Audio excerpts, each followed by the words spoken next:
Hello,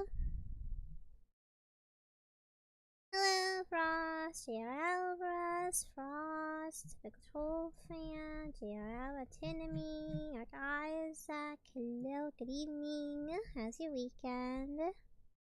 We are returning to Umineko. It's been a while. I switched mods. I'm gonna play with a different mod than I played last time. Which is, I'm using the one where the sprites' mouths move. Yeah, I had dinner. I ate a sandwich. I got tired though. I like slept at 7 AM this morning. Not even last night. I slept in the morning. Hello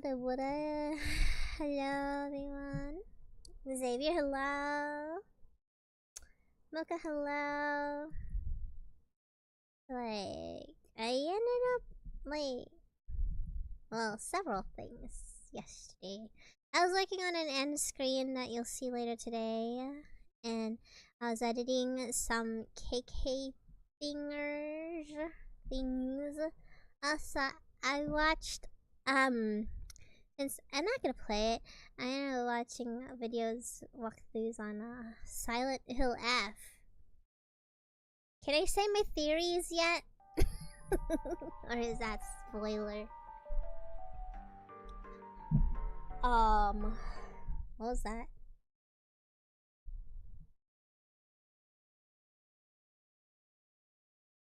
Someone did something. I didn't see it. Thank you. What was that? I didn't see it. I don't see it. Oh! Oh, dang! Thank you for the tip! Mwah! Yeah, I had to scroll up. What's that? Thank you! Theories are not spoilers. Okay, but this theory of mine has to do with there's a game called Silent Hill F. I was watching gameplay thing walkthrough.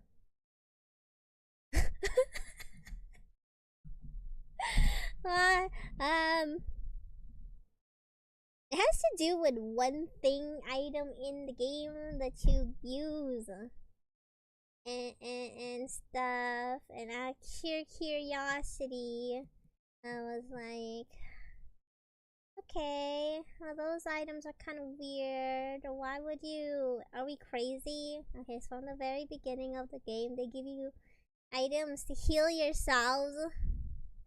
And none of the items are like meds. And I'm like, okay, that's kind of weird. Meds? As a healing item? Are we like, is this all a dream? Are we secretly in an asylum or something? Are we crazy? Why is it meds? Because you get bandages too, but then there's these meds that you can take. And then in one of the, so this new game plus thingies, right? So like, this game is like gonna have different endings. And in the first walkthrough, you only get one ending. And then you get the other endings in New Game Plus. And one of the requirements, I'll say one requirement. Yeah. Did you mute yet? One of the requirements to get any of the other ending past New Game Plus is to never take any meds. And I'm like, that's weird. Meds are like healing items in the game. That's weird. You can't take any meds. That's gonna be a bit rough though. I'm still watching like a playthrough of the first like walkthrough, so I haven't seen any endings yet. I haven't seen, but I'm like, that's a little sus. How come you can't take meds in the other ending? That's kind of weird. I mean, I'm already suspicious of meds being available from the very beginning of the game, but I'm like, okay. That's weird. That's just challenge. No, that there's already story mode though. Game has story difficulty, and then there's like hard difficulty. Currently watching someone play like hard difficulty with like hard puzzles or whatever. And I'm like, dang, I'm still watching it though, so I haven't finished like watching it yet. I'm like, okay, I would like look at the walkthrough, but it's so new that there's like literally no information on the game yet.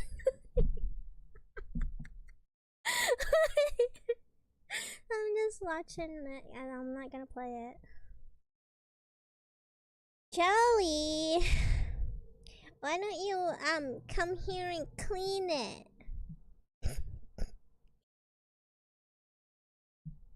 And then I was working on some KK things too, which is 𝐁𝔼𝐄𝔼𝐄𝔼𝐄 stuff. While I was working on it, I haven't watched BL in like a really long time. I think the last time I like watched BL anime was when we watched on Conf site. On that site where we watched anime called Sasaki and Maya. I don't remember. It was like Sasaki and something. It was like I watched the BL with you guys.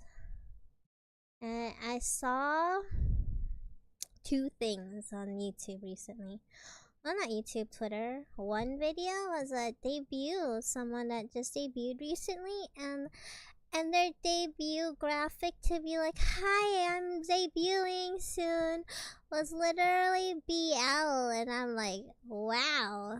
And then on YouTube, I saw HoloLive mention her interview with HoloLive, you know, interviewees, and how she talked about yaoi, and I'm like, man, I haven't seen BL anime forever. Like, not like romantic one. I don't really count summer that Hikaru died, because it's not romantic. Like, I'm not gonna lie, I don't really view that as a BL, because it's about an okay, so the main love interest, he died at the very beginning of the anime. You know, it's called the summer that Hikaru died. Dude's dead.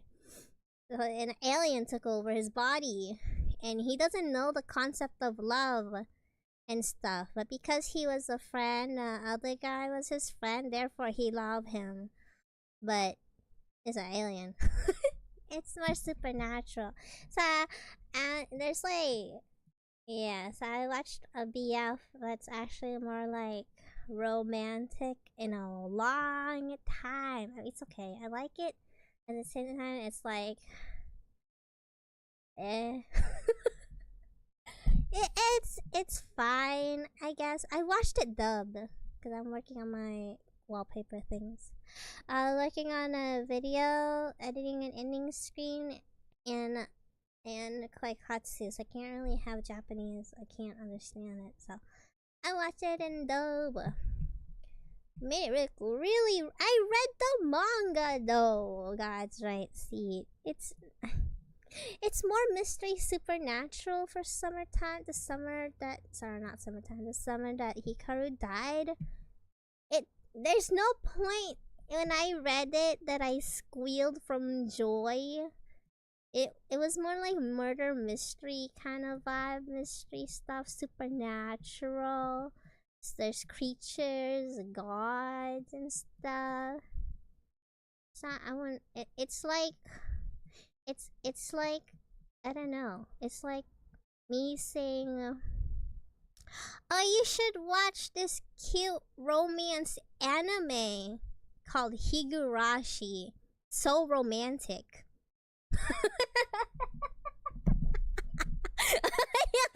And all you get are people like murdering each other. And it's like that. It's I don't think the summer Hikaru died is very BL like. I read the manga. I don't know how far the anime goes though. it's not exactly the main. I don't know. I don't really think of Summer Hikaru died as very BL, because they're more so trying to, they're like working together after like the first 3 episodes. It's like sad and depressing, right? Because the love interest, he literally died, hence the title. Something else took over, and most of it after that is just like figuring out what's going on in the town and what exactly took over the dude's body. Basically. Boys learning school anime sure is fun. Yeah, I'm just watching.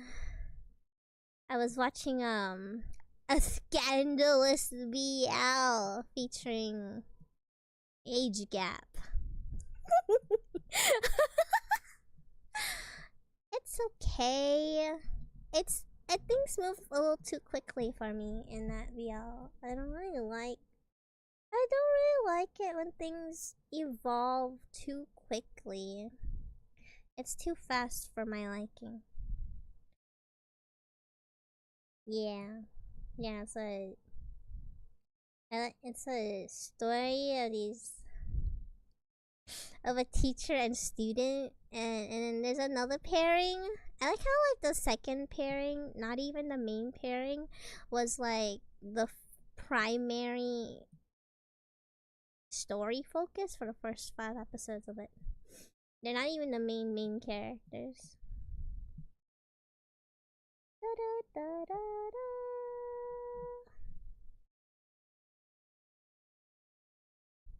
Yeah, so I got like some Care Studio stuff I was working on. Yeah, we're gonna read. Hi, what have you guys been up to all weekend?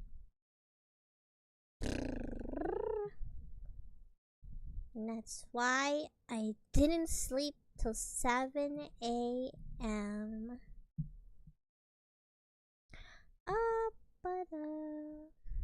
I wanna go back and watch Higurashi though. We did watch 6 episodes previously. And it is almost October, I guess. Almost October. Work, school, the cycle never ends. I get that. Writing a lot. Best of luck. When is it due? Wait, is it not due already? Is it in 2 days? Spooky. Are you guys gonna do anything for spooky month? I don't know. I know Inktober is like gonna be a thing if you guys participate in that. I know Nemcro does Lollytober, where she draws like lollies for the duration of the month. I did Uwotober like 2 years ago, where it was an attempt. Where I basically drew VTubers and I made like Uwo emotes. It didn't last very long because like trying to draw every day was like pain. And then last year I just did Streamtober, where I streamed every month. Well, not every month, every day of the month. That's what I did. I did Streamtober. I don't think I'm gonna do that this year though. I don't know what I'm gonna do. Streamtober. To me, that was what I did last year. I basically just streamed every day. And then I took a week off after the month of October was done. That's too, I don't know. I don't think I'll do it this year.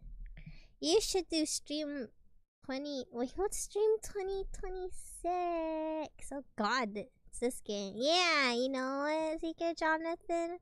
We're gonna read Umineko. I don't know much about it. Besides family drama so far. It's got a girl named Beatrice in it. And spoiler, I mean, I've seen some photos. There's a girl with blue hair that looks oddly familiar to some other character in the When They Cry series. Yeah! I don't know, is this opening spoilers? Like, I don't understand what's happening, so I don't really count as spoilers. But, yeah. I assume someone's gonna die. Why is who's 𝐁𝔼𝐄𝔼𝐄? Streaming every day 2026? Are you crazy?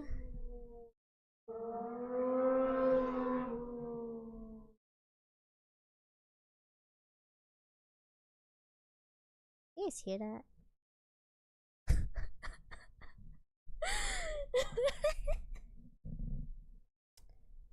But hello again.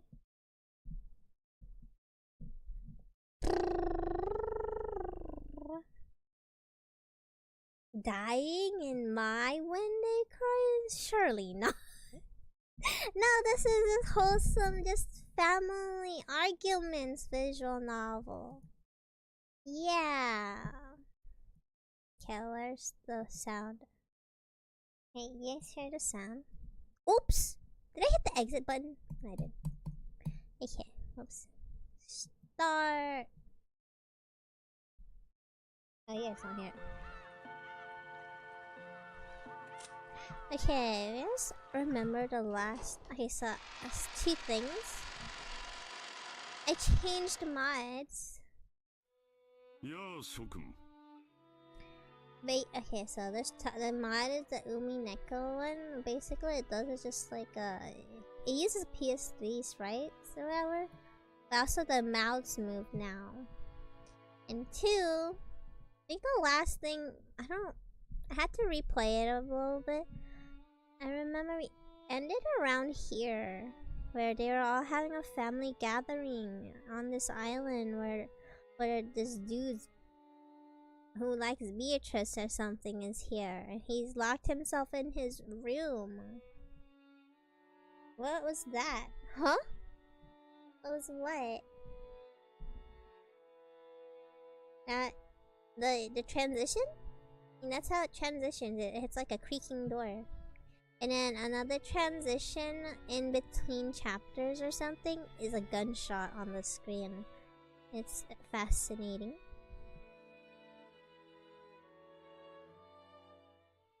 Wait, hey Takashi, say, I hope you have a terrible birthday before it's too late. My birthday passed, Takashira!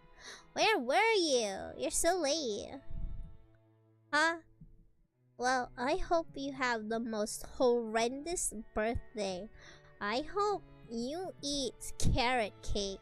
I hope on your birthday, your cake falls on the ground, the whole cake, and you but have to eat your carrot cake off the ground out of the sadness that this cake cost you $100, and now you have to eat it.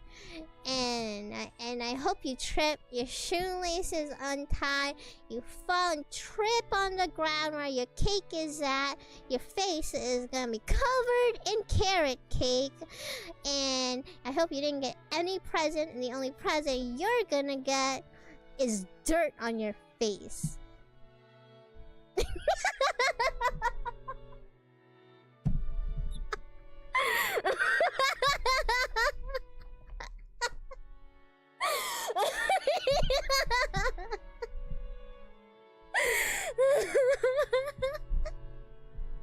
You do? You like carrot cake? I don't know. I don't even like carrots like that. I don't think I want carrot cake.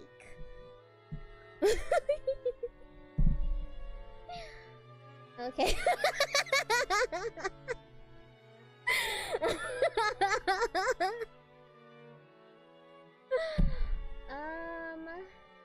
He loved the series, but everything he told me about it was that there's just a lot of psycho. Well, I think so. The only face I know that's psycho is like Beatrice. I've seen her crooked smile quite often.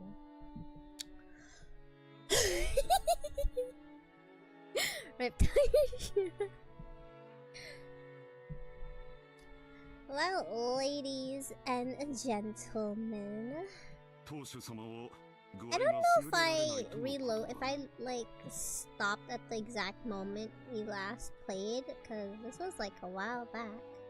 So basically, they're gonna have like their meeting, having a family gathering, and they're here in this house, and they're gonna eat food or something. And this dude is the head of the family. Well, he's the oldest son.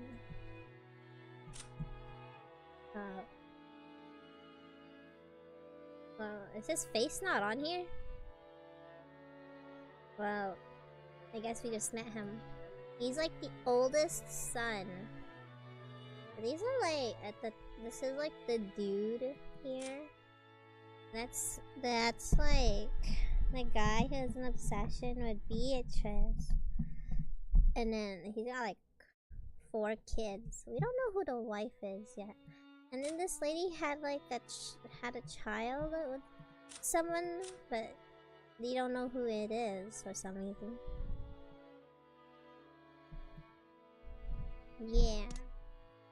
He considers it a great shame that he will not be able to partake in lunch with you all. You have assembled especially for this long-awaited yearly meeting. Yeah, yearly meeting. Go does the butler. Let the lunch begin. Certainly. Well, ladies and gentlemen, we shall begin today's luncheon.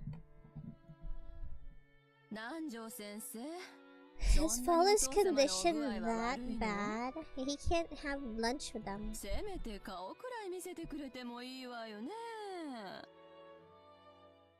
Surely he could have at least showed his face. Rather than his physical condition, it's his mood.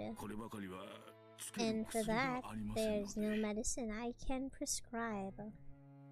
Oh, come on, for God's sake, mood again. That's Battler's dad.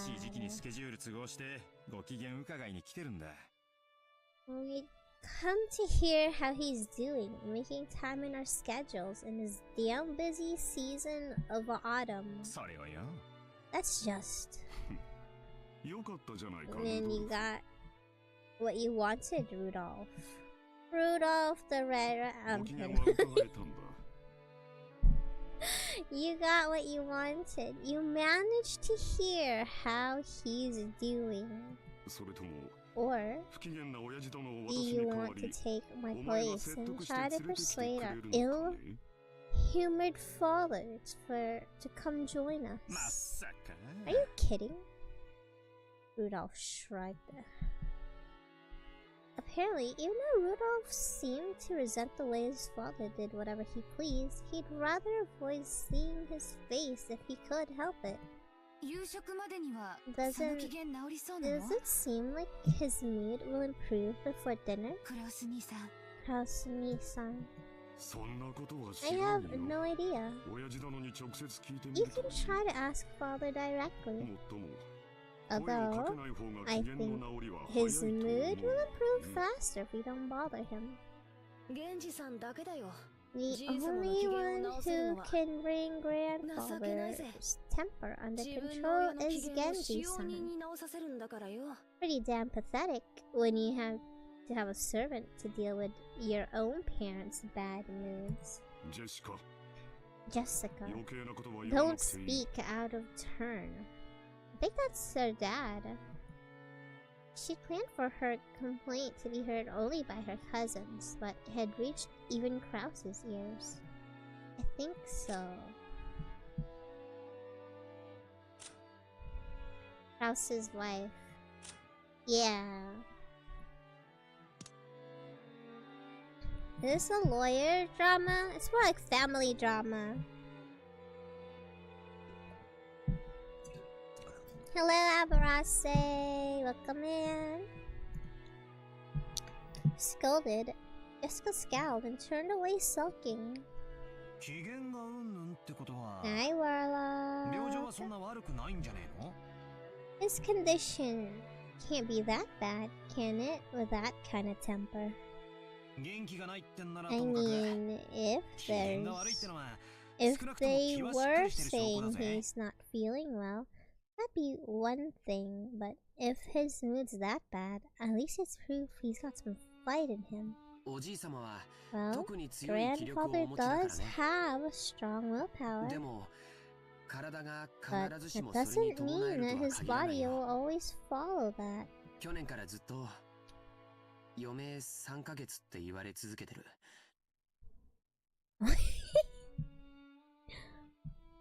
I'm sorry?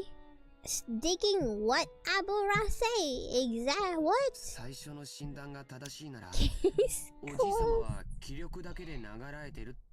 If the initial diagnosis was correct, grandfather had been prolonging his life by willpower alone.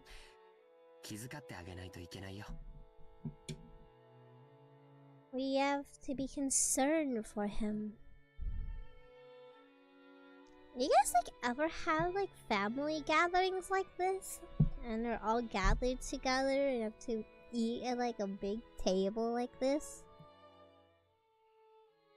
No? Yes, same.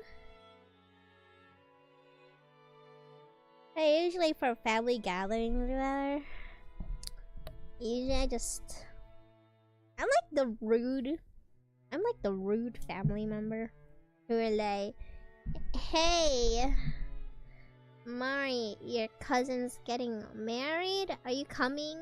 No.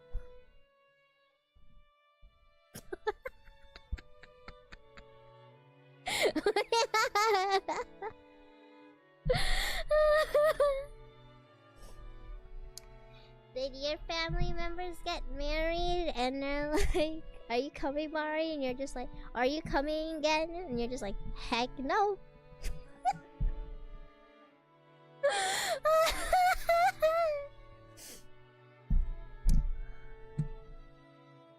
My wedding already happened to you guys. It happened the moment I became a VTuber. It's too late. Y'all can record it for. See, if you go to a wedding, you have to give them gifts and stuff. Why would I give them gifts? Why would I give them gifts? I should be given a gift just for coming there. Why am I giving them a gift? If you're getting married, you have money to get your own gifts. So you should give me a gift for even coming.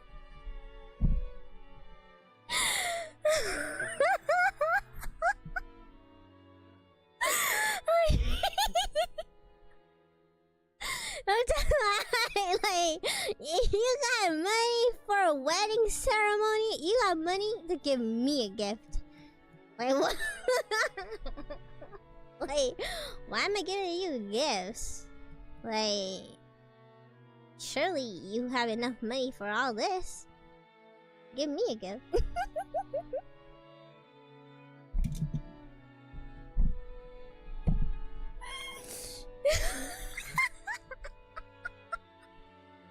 I ain't funding your honeymoon. What? Ridiculous. No, I'm not doing any of that. You fund your own honeymoon.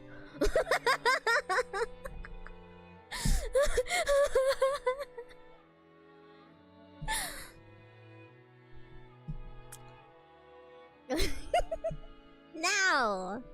And I'm just like, nah, I'm not going. I don't want to go. I mean, like, so what you get your family members on their wedding? My presents. My butt on this chair.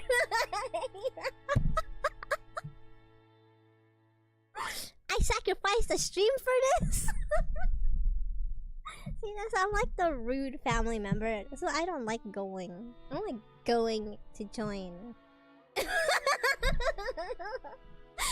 Yeah, I'd rather not. Oh yeah, can I just say something about like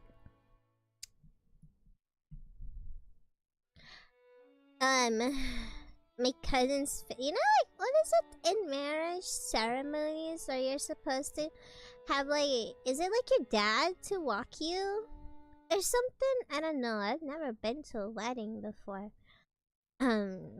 Besides digitally. And whatever. Is your dad supposed to walk you down the aisle? Yeah, so my cousin hates her dad, so she didn't do that.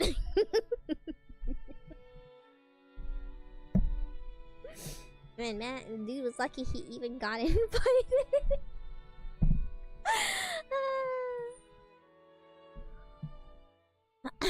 75% cash back.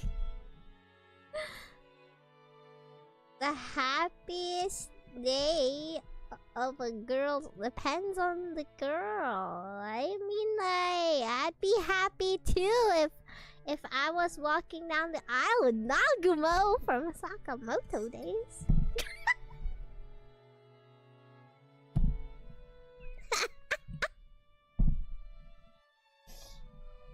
Yes, I like Nagumo.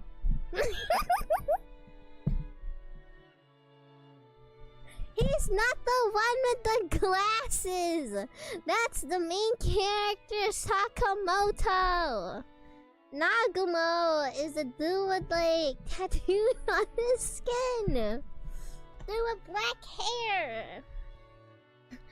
Voiced by, I think Natsuki Hanai. I think so. I like him better in the manga rather than the anime. I don't know. Just a preference, because I read the manga and I like the I like how he looks in the manga a bit more.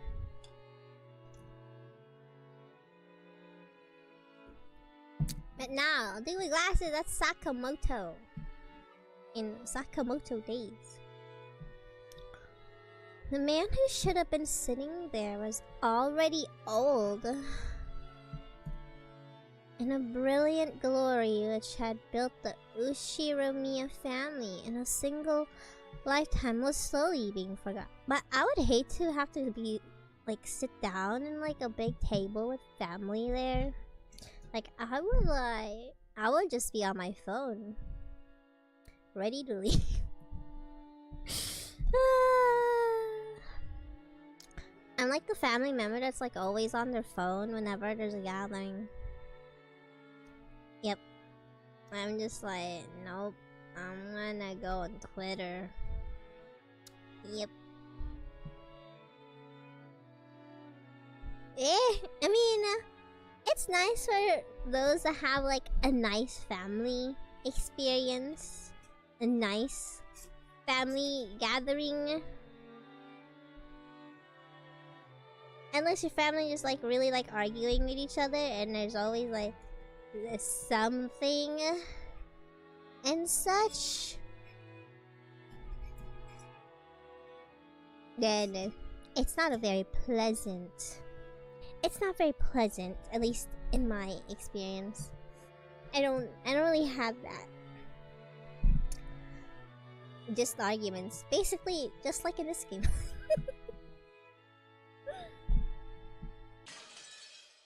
See, don't you guys love this transition? Glass breaking and a gunshot sound or something. Isn't it the best transition? Saturday, October 4, 1986. It's almost October 4.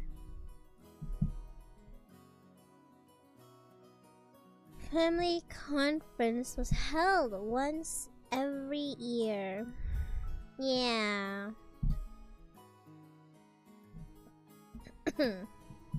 Non-stop arguments. The Hiroshima conference is held once every year. It took place on the first weekend of October. If a normal family were to use a pretentious name like the family conference, are you guys gonna dress up for Halloween this year? You'd expect it to be nothing more than a reunion of rarely seen relatives who greet each other. Like, I'm VTuber. I'm constantly in cosplay already. 24/7. 7 days a year. Wait, 7 days a year?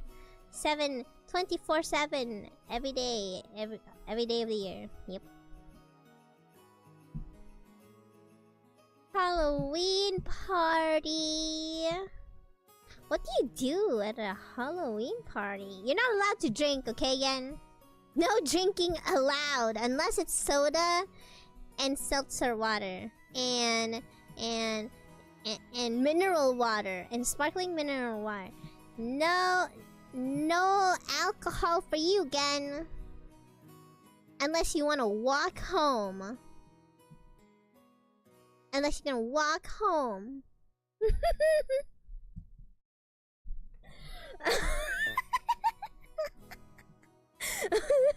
You only eat candy, okay, Yen? Only candy, maybe pizza. No alcohol, only soda too. Only soda. Yeah. You can dress up. However, the Ushiromiya family, where sons and siblings are lent great fortune. I wish I had that. And those that achieve success in business, okay, forget that. I'm not doing that. Are considered adults and literally was a conference. How much of the fortune was invested? What kind of businesses were conducted? How much was earned? As a result of how much of the fortune borrowed from the main family could be repaid? Or alternatively, how much would be borrowed for the future businesses' ventures? What lessons had they learned? And what could they learn from their mistakes? I'd be a black sheep of this family, not gonna lie. I'd be like, so, Mari Ushiromiya, what have you been doing? I'm a VTuber.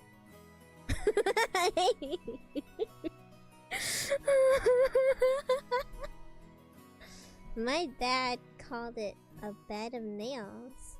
Apparently, it used to be a very serious family meeting where one would commonly be showered with harsh and angry voices, and even got slapped in the face. Yeah, I'm running. Despite being well past the age for it. Yikes. However, that was all a thing of the past.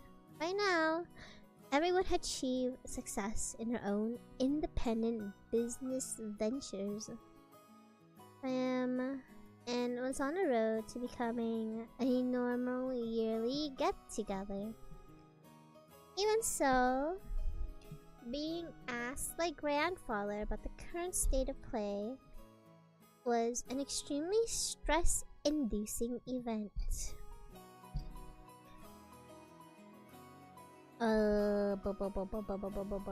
And while to us grandchildren, it was nothing more than a simple meeting, to our parents who still had a real stomaching. The absence of the man responsible for all this, whatever the reason behind it, must surely have made today's lunch even more delicious.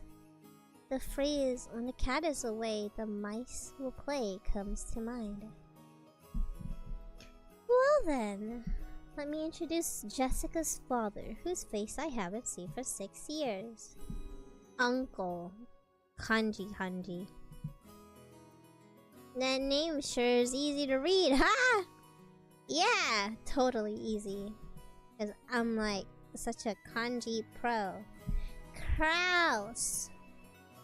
After so many weird names, it warps your sense of what's normal and you start to think. Hey, what's wrong with Kraus? He sounds pretty cool, actually. Just like with Aunt Natsuhi, I don't have many memories speaking with Uncle Kraus. He'd never been one to talk to children. I felt like he was always talking with the adults, just like Aunt Natsuhi.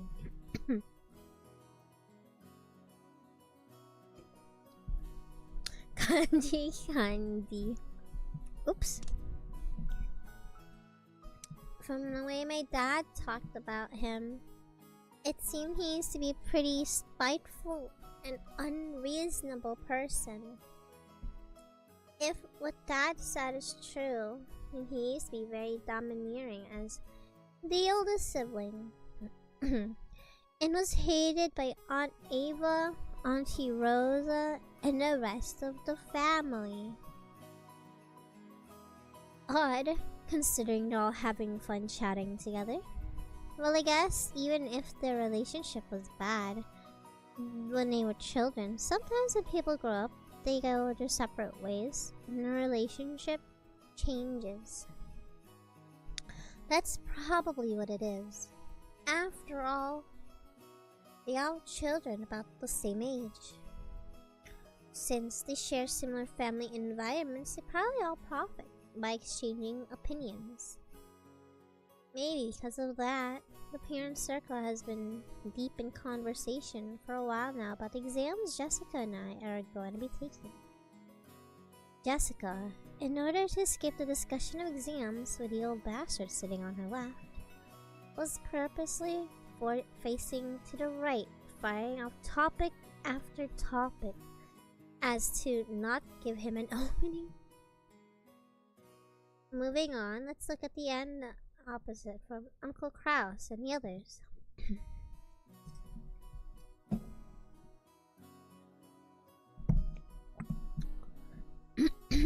The old gentleman with a sturdy physique at facing Kyrie-san. That was my first time meeting him. He had been introduced earlier, but it seemed he's grandfather's personal doctor named Nanjo. I'm never remembering these kanji. Apparently, he used to be a huge he used to own a huge clinic on the nearby Nijima Island. He turned it over to his son and then began living a life of leisure in his old age. He's known grandfather since the very beginning, when the mansion was first constructed on this island. And they have a history going back several decades. I thought he might be grandfather's companion in his suspicious hobbies, but surprisingly, it seemed that he's grandfather's chess partner. I see a kind of hobby does seem very like our grandfather, with his love of Western style. You could probably also call him the only person able to enter Rokenjima, who is neither family nor a servant. From listening to his conversation with the womenfolk seated near him, he gave the impression of an old, calm gentleman. Considering he's managed to put up a short-tempered grandfather for so long, I'm sure his big heart is nothing to laugh at. Still, even if he is a doctor, having someone from the outside of Ushiromiya family attending the conference is a little odd. In fact, I imagine grandfather's condition has grown much worse. It may even be one of the major topics of discussion at the family conference. George Aniki was saying it too. For the past year, grandfather had been continually pronounced as having very little time left to live. It's awful to think about, but grandfather is an extremely rich man. At the time of his death, his wealth was suddenly released along with our parents' stomach acid, surely leading to some serious ulcers. With this kind of thing, the greater number of ways must be split, the more trouble will be caused splitting it. This kind of talk would probably also be included in the family conference. Oh well, it's not like it has anything to do with us children. Finally, even though he's absent, let me introduce our grandfather. He should be sitting at the seat of honor, Ushiromiya Kinzo. It really sucks. He gave everyone else in the family weird names, but he himself uses one which is conservative as hell.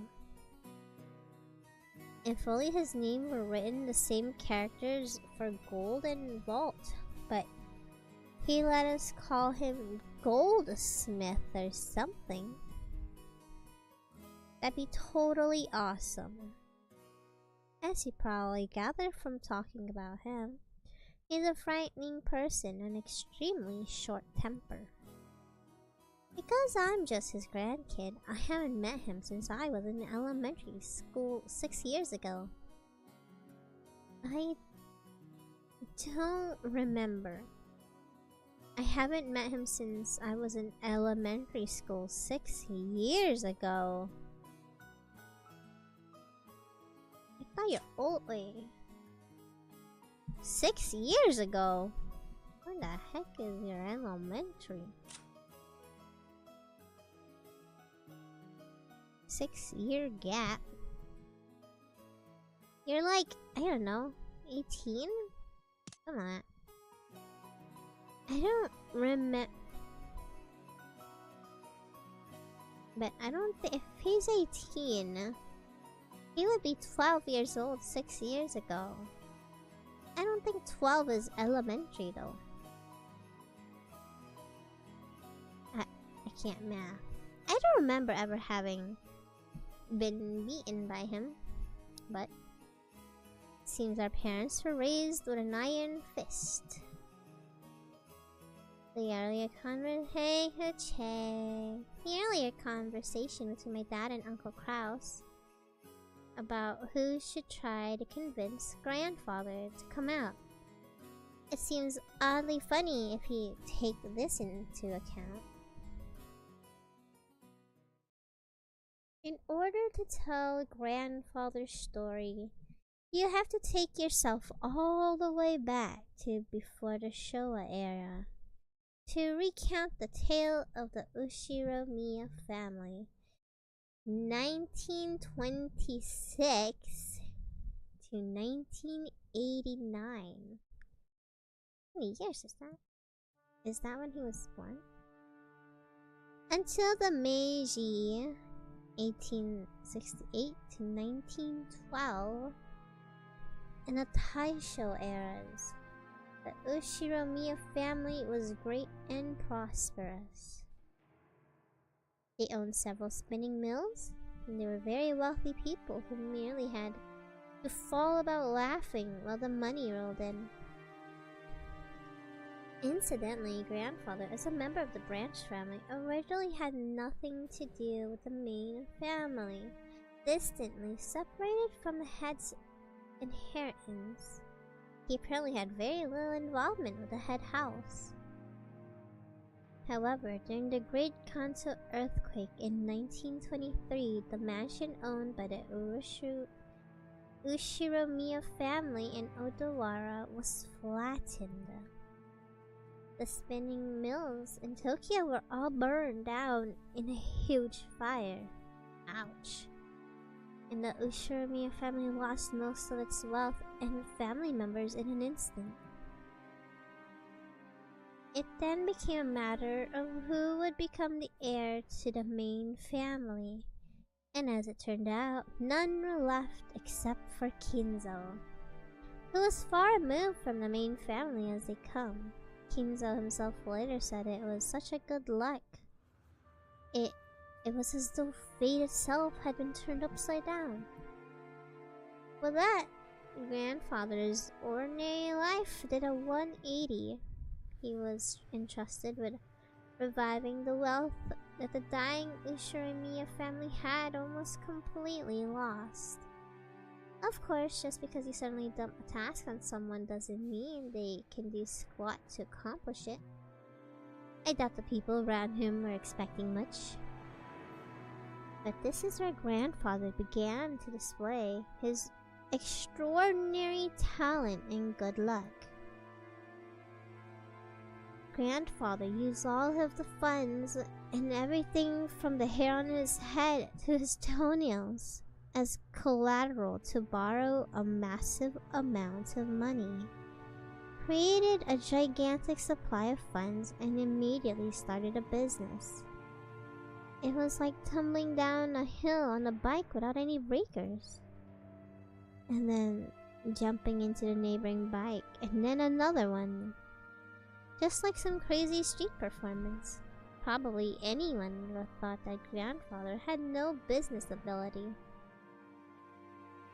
But with an unbelievable amount of good luck and miracles with coincidences piling up with every chance taken advantage of before anyone knew it, he had forged a powerful connection with the Allied forces. And at the time, MacArthur and the GHQ were in charge of whatever that is, in charge of Japan. Grandfather, in a twinkle of the eye, began succeeding in business under the protection of the occupying forces, quickly becoming very rich. At this point, it was no longer luck, but information that won the day. He must have made some seriously thick connections to the occupying forces. Grandfather knew about the emergency demands that would be made for the Korean War before they happened. No more than that, he must have foreseen these special procurements and started penetrating those markets from the very beginning. History books say that all of Japan made a large profit off the emergency demands of the Korean War. But that wasn't the case in reality. Only a very limited number of super rich played the money game and made an easy profit. Most citizens remained poor. In other words, grandfather was an extremely lucky member of this group of winners. This all happened in the Showa era, during 1950, I think? And since the year of the Great Kanto earthquake in 1923 in the Taisho era, his grandfather was able to revive a near-dead Ushiromiya family to a level even higher than he had been before, in the span of 20 to 30 years. With that, you think he would revive the main family in Odawara, but for some reason, he went and did something crazy as buying an entire small island of the Izu archipelago. Hello, Quintarius. Buying an entire island is not something you can ordinarily do today. However, grandfather was clever. He contacted the GHQ and applied for the establishment of a marine resource base. He acquired the island as a business property. Then what's this word? Reneged. Reneged. I have no idea. On it. And claimed it as his own plot of land. After the war, there were prevention measures against food shortages, and furthermore, he had the sponsorship of the GHQ, which meant that nobody could oppose him. It seems that Tokyo provided land for next to no money at the time. I did? Which one? Reneged? I don't even remember the word. I've never heard that word before. Tokyo later made repeat complaints for the land to be returned, but not much could be done due to involvement of GHQ, even though they'd been pushed into it. No doubt he bribed everyone there was to bribe. No doubt he'd bribe. In the end, the city gave up in frustration. Grandfather was with considerable skill and blessed with good luck, managed to weather the stormy seas of that period, obtaining vast fortune and his own island. Of course, it wasn't all luck. He was skilled in English and was cultivated by Western obsession. It was using that as a weapon he was able to make inroads into the GHQ. And a mansion was immediately built on this island, which is this mansion. Grandfather, who had always loved the West, made this once uninhabited island, 𝐁𝔼𝐀𝕋𝐃𝔼𝐿, a canvas upon which he could realize his dreams to his heart's content.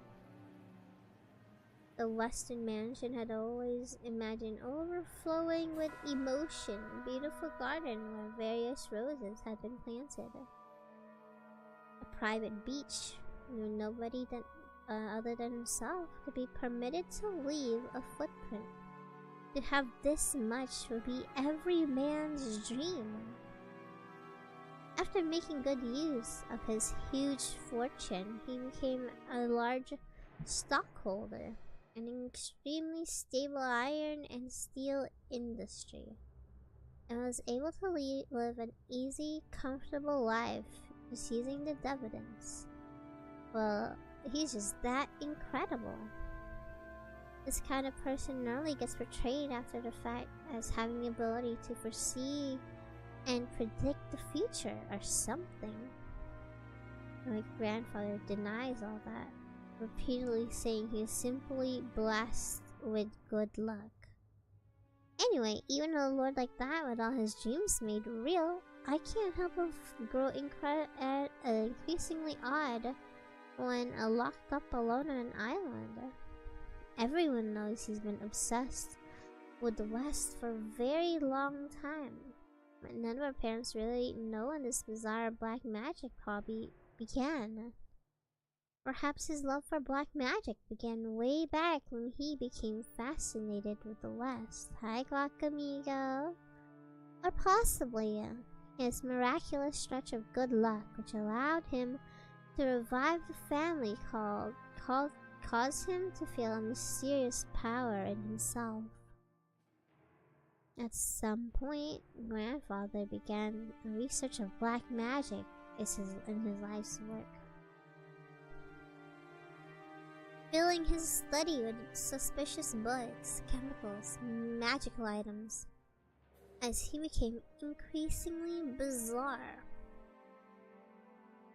A baguette? Someone probably threw a baguette in there.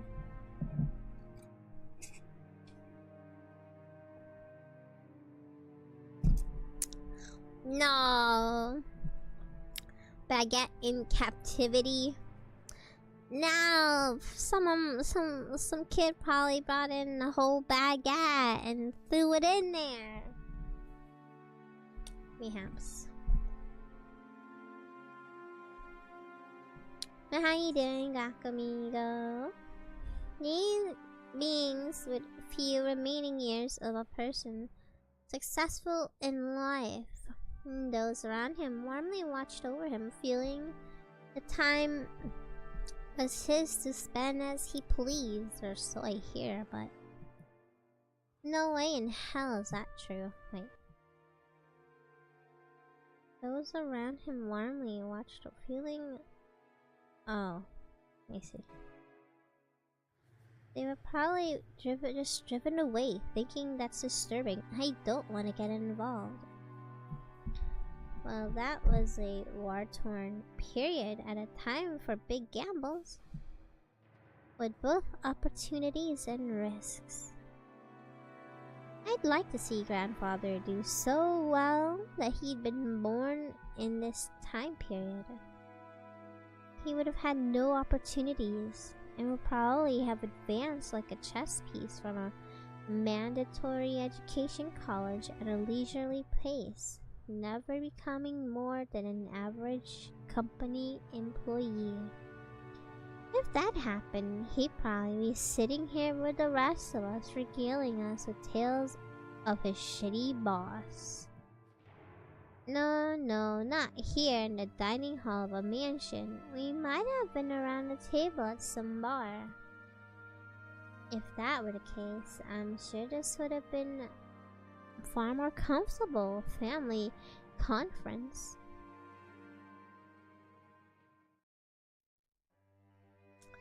Enough talk about the old geezer who won't pop off.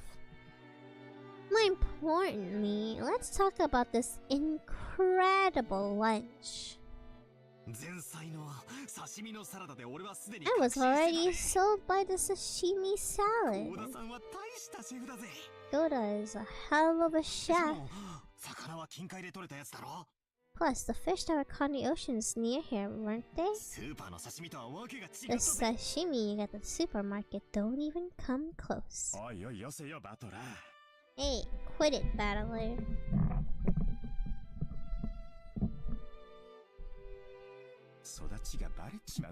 Your upbringing will be exposed. You saying you don't feed him fine sashimi, Mr. Rudolph? Damn, you say it. Even though you love cheap pubs. My job occasionally leads me in some quite interesting places. But even compared to those, this is an excellent fish. I imagine you could have become reasonably well known in the field, Goda-san. What's Dredge? Dredge is that fishing game with like the alien Cthulhu looking fish. Like Lovecraftian fish. Yeah. Like the fishing game. I streamed it a couple times. I don't know too much about it. Yeah, Dredge. Yeah, I said, is this the prequel to Dredge that we needed? I don't know too much about it. But at the famous hotel he used to work, employee politics got pretty complicated. And even split into factions. In the middle of all that, he was apparently forced to retire. I might want to watch Higurashi again, or continue it, I think so. Some point this month. Just a random thought. But I was there. Yeah, it's a kind of a comfy fishing game with some monster fish. And it just so happened that Mom had offers for a servant out at the same time. As Goda cleared the empty plates, he began to recount his own eventful past, never losing his smile. The world is a difficult place. However, it is thanks to this that I was given a chance to display my skills as a chef once again. This time for the Ushiromiya family. Although I also enjoy smiles of a larger number of people, it is extremely entertaining to be able to perform delicate work in order to please solely the limited number of people that have pledged to serve. All of this is thanks to the opportunity given to me by Madame. Goda's respectfully bowed his head towards Aunt Natsuhi. That's because among all the applicants, you were the most talented.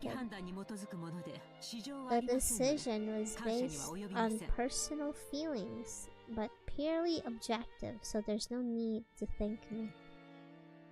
Oh man, why does Aunt Natsuhi have to speak so frankly? If only she spoke more gently, she might have given off a different impression. Shannon and Kumasawa-san entered the hallway with a serving cart. Please excuse us. Let us move on to the dessert. Goda and the others laid out beautifully adorned dessert. I guess it's true what they say. You have another stomach for desserts. I thought that being fed all that delicious food had totally filled me up. But as soon as I laid eyes on the dessert, my stomach started yelling, "More!" I don't know much about desserts, but it looked really good. A white pudding-like substance was garnished with 2 shades of red sauce. Red stuff! And elegant rose petals adorned the dish. When you dine on such magnificent food as this, first it is distributed in front of everybody. Red sauce!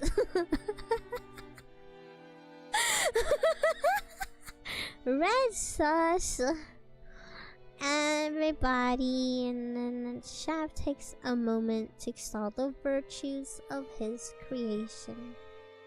Until he finished, as a rule, you don't touch the food. However, Maria, who had no experience with these ceremonious rules, got excited by the beautiful, delicious-looking dessert and jumped into the fray as soon as it was placed before her. Auntie Rosa scolded her, calling it bad manners, but George responded with saying, No, it's alright. She's a kid. This one's sour. This one's sour. Valid. The wrong one is this one. Ooh. Marie explained she sampled the 2 colored sauces. What do you think of Maria? I'll give it a go. Apparently the 2 sauces, one was sweet, the other sour. Despite it being bad manners, I also stuck my little finger in and licked it. Whoa, one of them was sour enough to make you pucker up. If it were yellow, I'd have suspected lemon, but I couldn't guess what kind of sourness would be red. Cherry? Pomegranate? I have no idea. I decided to ask Shannon, who was putting away the servant cart behind us. What kind of sauce is this sour stuff? Shannon hesitated to speak. Maybe she was setting the table and doesn't really know. She's hesitating a bit much though. Did I ask something wrong? Or did they use something we'd be better off not knowing about? Well, that's suspicious. When Aunt Natsu acted as though she had a headache, Kumasawa-san, who was getting the other side of the table, began to laugh. Oh, ha ha ha. What do you think we made it out of? It'll shock you. I don't have a clue. And Kumasawa-san, that laugh creeps me the hell out. So, what is it? Don't tell anyone, alright? Let me borrow your ears. She leaned across the other side of the table. She asked to borrow my ears. So I leaned forward too. Good night, Takashira.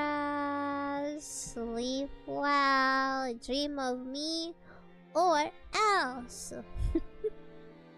Good night. Their interest caught Jessica and George Aniki. Of course, Maria also put their ears closer. What? Is it pomegranate? Sour part as well. It's actually squeezed juice from a mackerel. Ew, that's worse than I was thinking about. Saba? Don't be ridiculous, we all thought, horrified. Only Maria accepted it, nodding with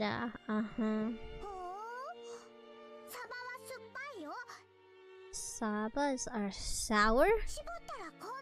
If you squeeze them, this comes out.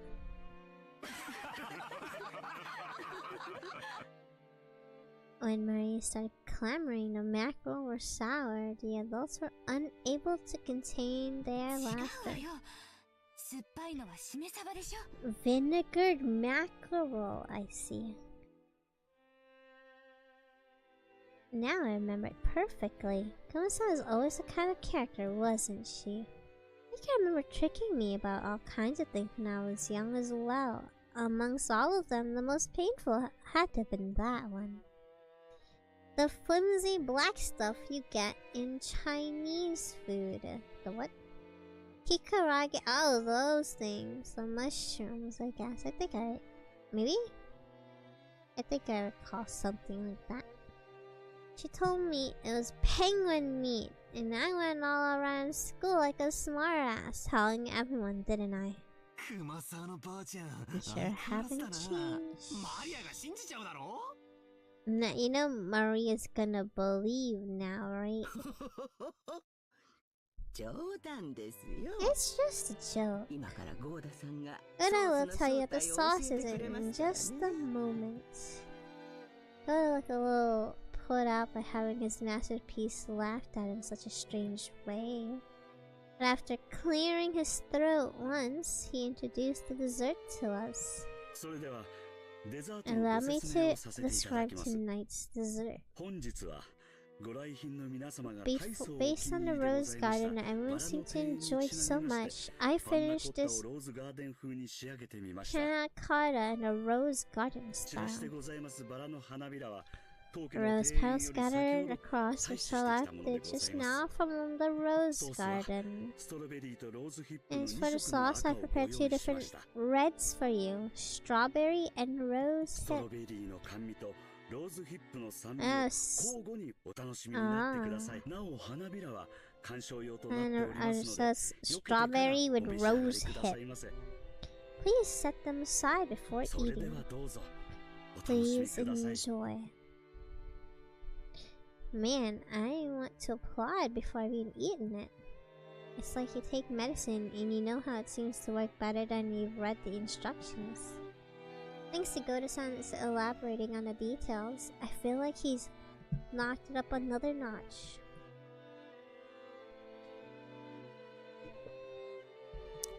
Seriously, should you call him meticulous or just talented? The dessert was probably planned from the beginning, but he took a cue from our stopping in front of the rose garden earlier today. And displayed an incredibly timely awareness of the season just by adding a few rose petals from that garden. Happy meat? Penguin meat. I don't want to try penguin meat. It's a reference to Happy Feet. I never seen that before.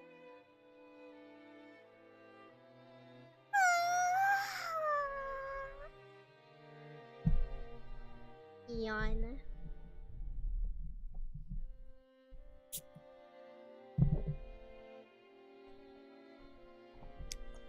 Its combination of sweet and sour was also exquisite. If it was just sweet, you'd get used to it and became bored halfway though. But by bringing in the sour sauce at that point, you get a really vivid taste. And then once you turn to the sweet sauce, all the sourness in your mouth is replaced with enjoyable sweetness again. I'm sure everyone else felt the same way. Every time Goda passed by one of the seats, someone praised the taste of his creation. How is it, madam? Splendid as always. It is a worthy treat for our guests. I am most grateful for your words. Madame, did you know? Rose hip has the ability to cure headaches. I thought that you especially would appreciate it, so I had it especially prepared. Is that so? Thank you.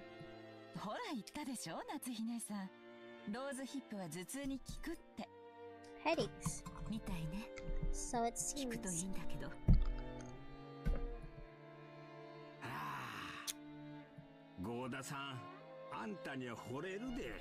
What?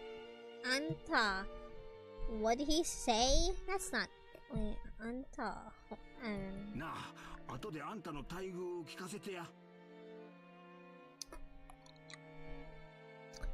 Hey, later, whisper me how much compensation you're getting for this, will you?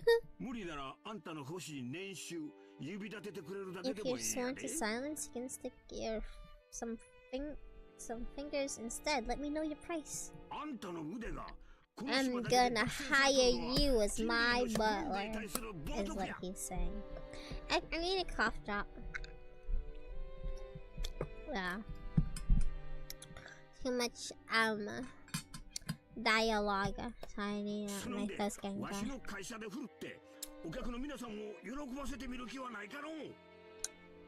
Would you be willing to display your talent to all the customers at my company?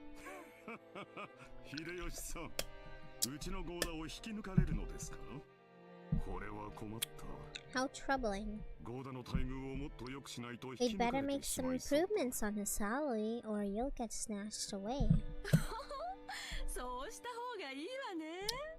You really should.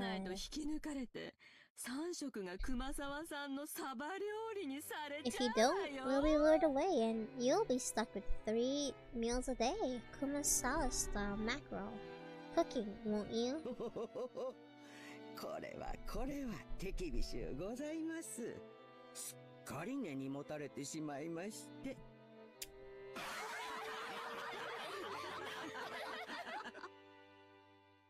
Everyone let out a huge laugh.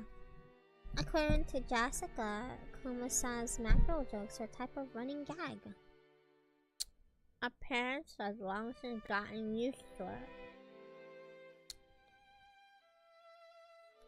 Often claim mackerel contain precious nutrients that could do things such as prevent aging and make people smarter. You guys eat mackerel? It seems well, it can stop the outward signs of aging and help prevent aging on the inside. I don't eat fish. Yeah, it happens. One moment peace and then next it's like, so about that inheritance.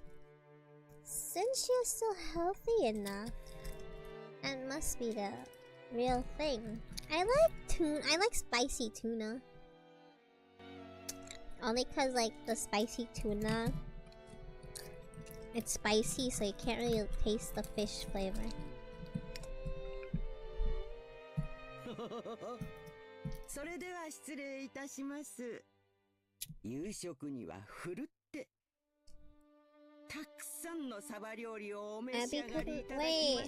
But we just had dessert. Oh wait, this is lunch, huh? Not dinner.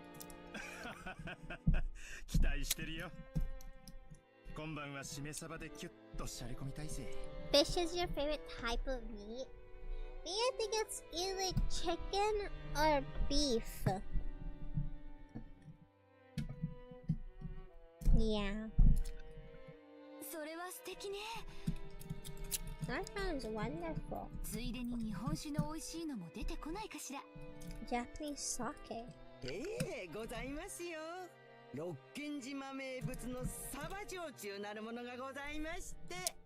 How about some famous 𝐿 mackerel? Ew, disgusting.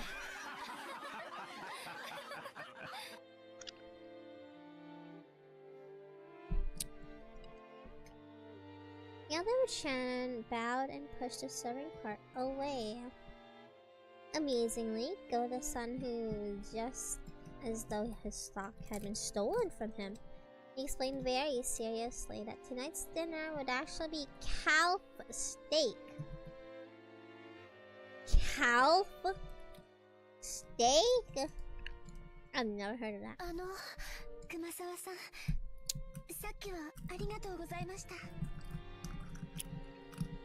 Shannon bowed her head deeply.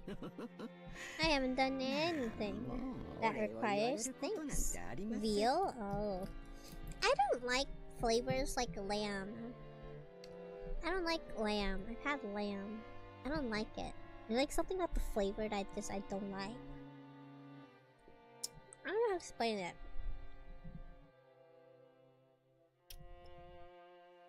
Back then, Valor had asked for the details of the dessert. Shannon unfortunately hesitated. A lamb sauce? Gamey? What is gamey in description? Maybe that's it. But I don't like lamb. As like, I don't really explore in terms of like meat. But I've had lamb. I don't like lamb. I like steak. Like beef and cow.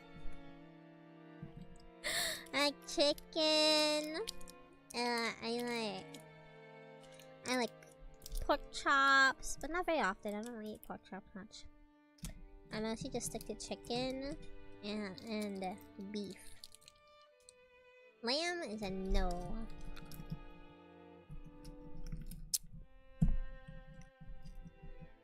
Dark meteor flavor? Well, I don't really like lamb. I know that much. I don't like lamb. As for veal, I'm not sure if I've had veal. I know I don't like lamb. I've had lamb several times thinking I would like it. I never do.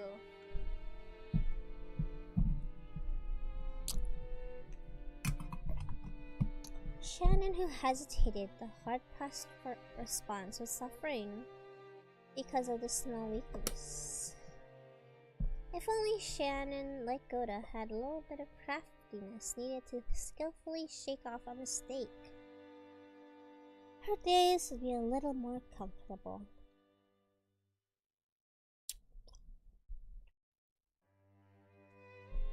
Bear? I never had bear. Where? What? Bear? Nah. You had bear once, God's right seat? What the heck?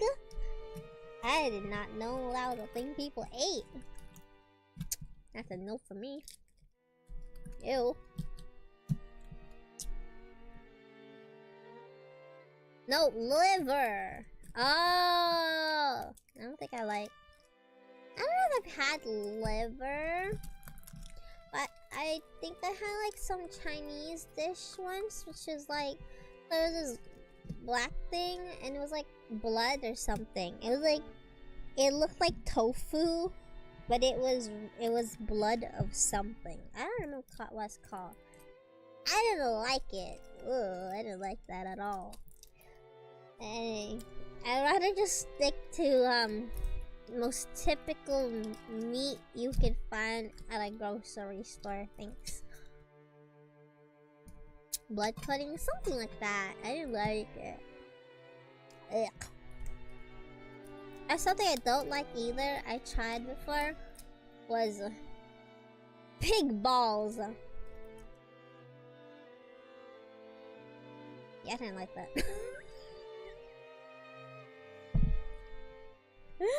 I can't tell if I like the moment I put it in my mouth and then someone told me what it was. I was just like, puts it down. I'm like, wow.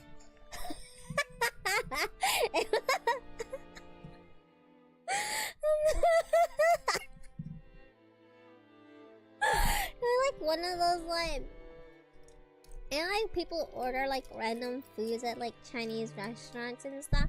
Now it's just there, and then like family got like whatever like many years ago, and we were at a Chinese restaurant. They ordered like some meats like frog leg or something, and then like one of them looked like a meatball, and I'm like, oh wow, look at that, a normal meat. I'm gonna eat that one. That one looks normal.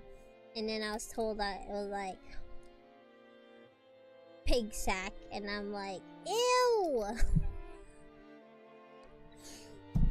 And then I like stopped trying to eat it, and I was like, thanks, I don't want to eat this anymore.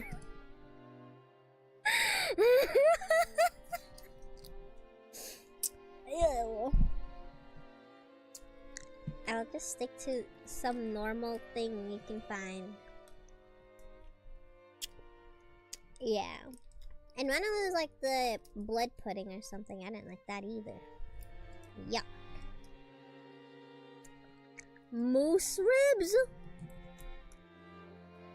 Yeah, I've not had anything that fancy. The most fancy I've had is like lamb, I guess. This is why Kurosawa came her aid. These people need more maids or something.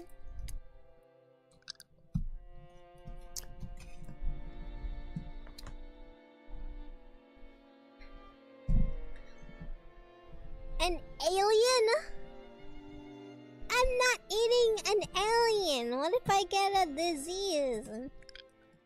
No. But I will like talk to the alien. Observe the alien or something. And then after that, I'm going to go to the government and be like, I have an alien. My offer, $100 million.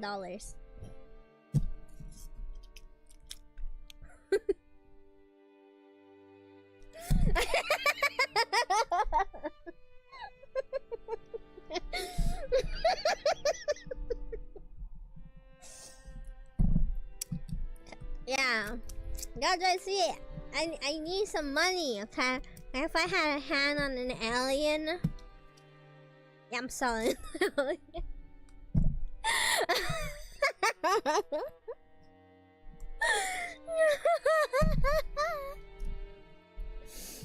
Wow.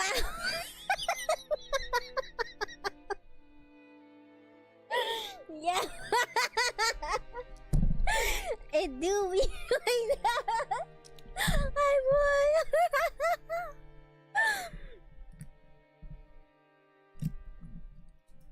would. Instead of I mean, realistically, I don't think I can understand an alien, okay?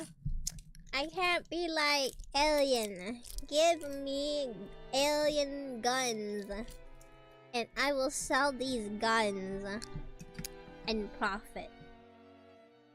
No, I'd rather just like sell the alien and then make money, get a house or whatever, live nicely, build a defense system in case an alien war breaks out. Not my problem. And then just stream. Yep.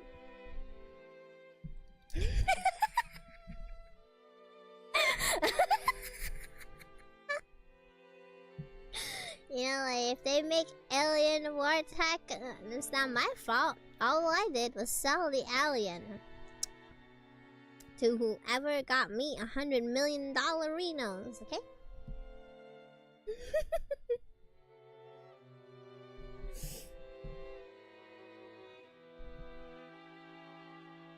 Hold up.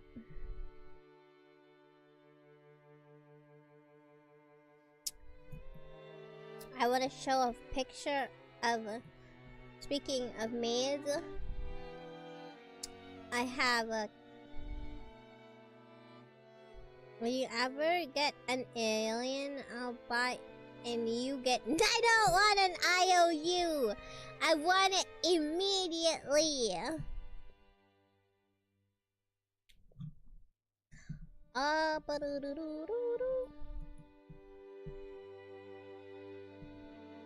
Let me show my cafe, aka the unusual cafe. I have maids. So in my museum, right? There's like a spot where you can just grab tiny bite-sized stuff. And there's maids. Apparently I have only 2 in mine. I showed it on Twitter.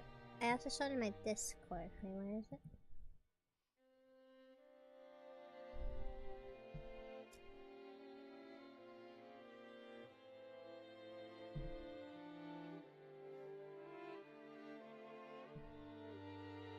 No, I am not one of the maids.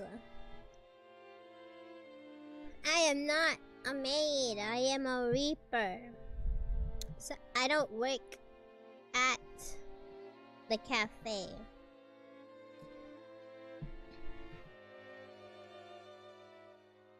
I have 2 versions of it, I guess. One without the curtain and one with the curtain. I think I showed the one with the curtain on Twitter. I'm gonna probably, once I'm done with my set of KK thing, I'll probably have it for download on 4th wall or something.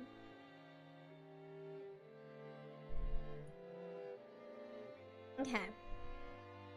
One of the characters, though, is actually... God, Jesus. Big.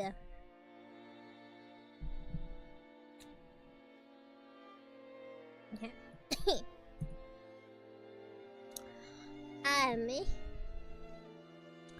Okay, so here's the unusual cafe at a random. So it doesn't always look like this, but at night sometimes you enter and there's just things looking different, floating in the air and such. So this is one of my maids. If you've been here a while, you recognize her in my previous lore, because like she was the maid there. Anyway, I wanted to reuse her because actually, I normally don't make big booba characters, but I like her and her color scheme.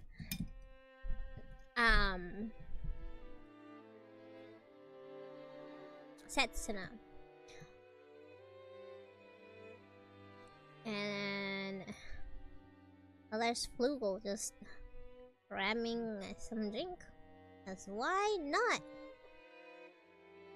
And this is what edited, revamped slightly character of mine. This character. Oh.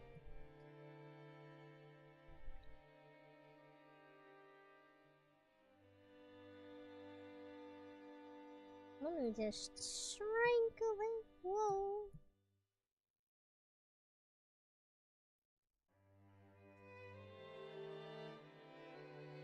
Oh my god, it's huge.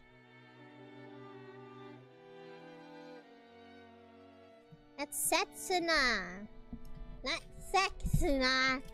Okay, so this is a revamped character of mine who might seem a little familiar. It's not me, okay? Anyway, this is a maid who's clumsy. And she's not as hardworking as Setsuna.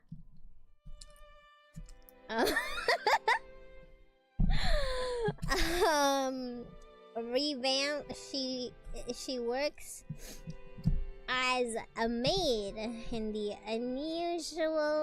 unusual cafe. Can she take your order? Yeah, I don't think you want her to take your order. Yeah. She's clumsy and trips and stuff. Sometimes a little lazy, and sometimes she get lost and leaves the cafe to browse the museum, and she spills things.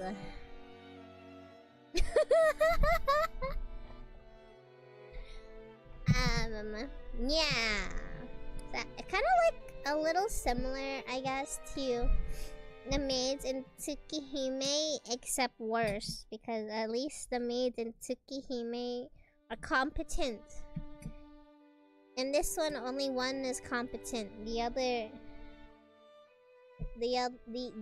other sometimes is successful. It's RNG. Yeah. Yeah, this is like a revamped character of mine, so I changed some features of hers that didn't make sense.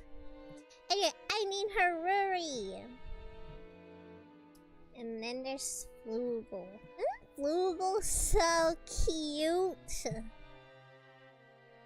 I like Flugel. She's so cute. This is what the cafe looks like when it's like... Oh, yeah, I didn't even select it. Or did I? This is what it looks like. Normal, I guess. See, like, at times the cafe is normal. She's asleep, cause it be like that. Hi, sir. Thank you for the water here.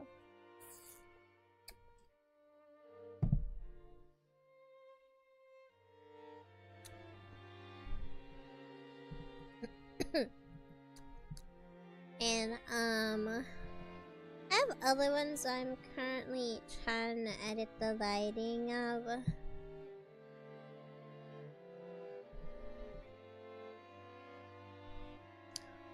But in my Halloween one that I am going to publish later, I guess. Get spoiled rotten. I don't know if I'm gonna do this. It's just gonna be Halloween wallpaper just cause why not? Gosh.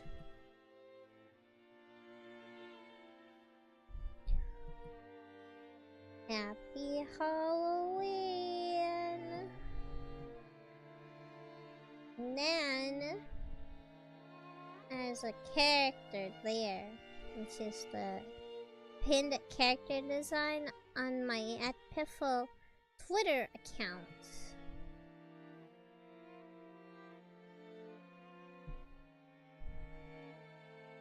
The Flugel. Hey, what about me, huh?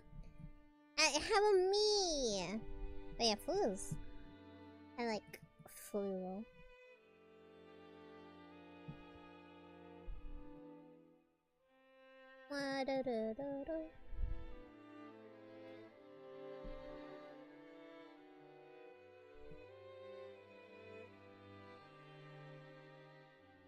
In a random scene I made because I have no idea. I don't know. Head pats ASMR video sometime. I don't know. My hands are there. Head pat.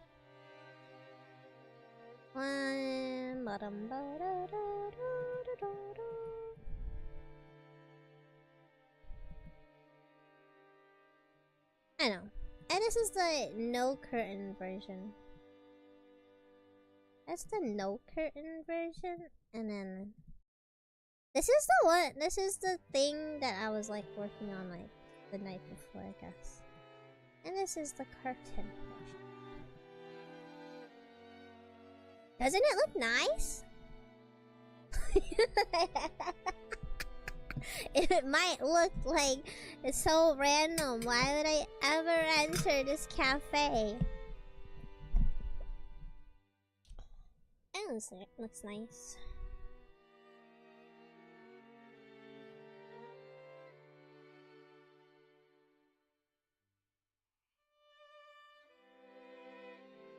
And this one I haven't really shown you besides on my intro screen.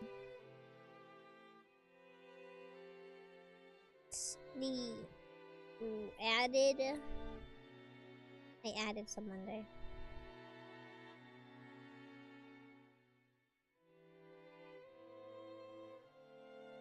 How much are the prices? Honestly, I don't even know how much the prices are. I didn't really set a price. It's just an area in my lore, inside the museum. So I have two main locations on my VTuber lore stuff. Currently the big one is the museum where my stream and all take place. And there's the forest where I have a body that is a doll, basically. Inside Lacrimosa Forest. Two locations, but I made the museum just to be more, I guess, more stream friendly.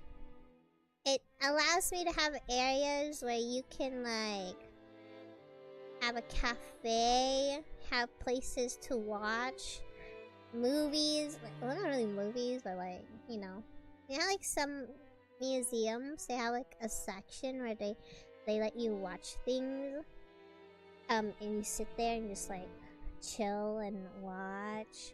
And then there's the gallery, the exhibits, and there's gonna be workers, there's gonna be like the ticket giver, whatever, I forgot to call. There's a curator, there's the tour guides and stuff.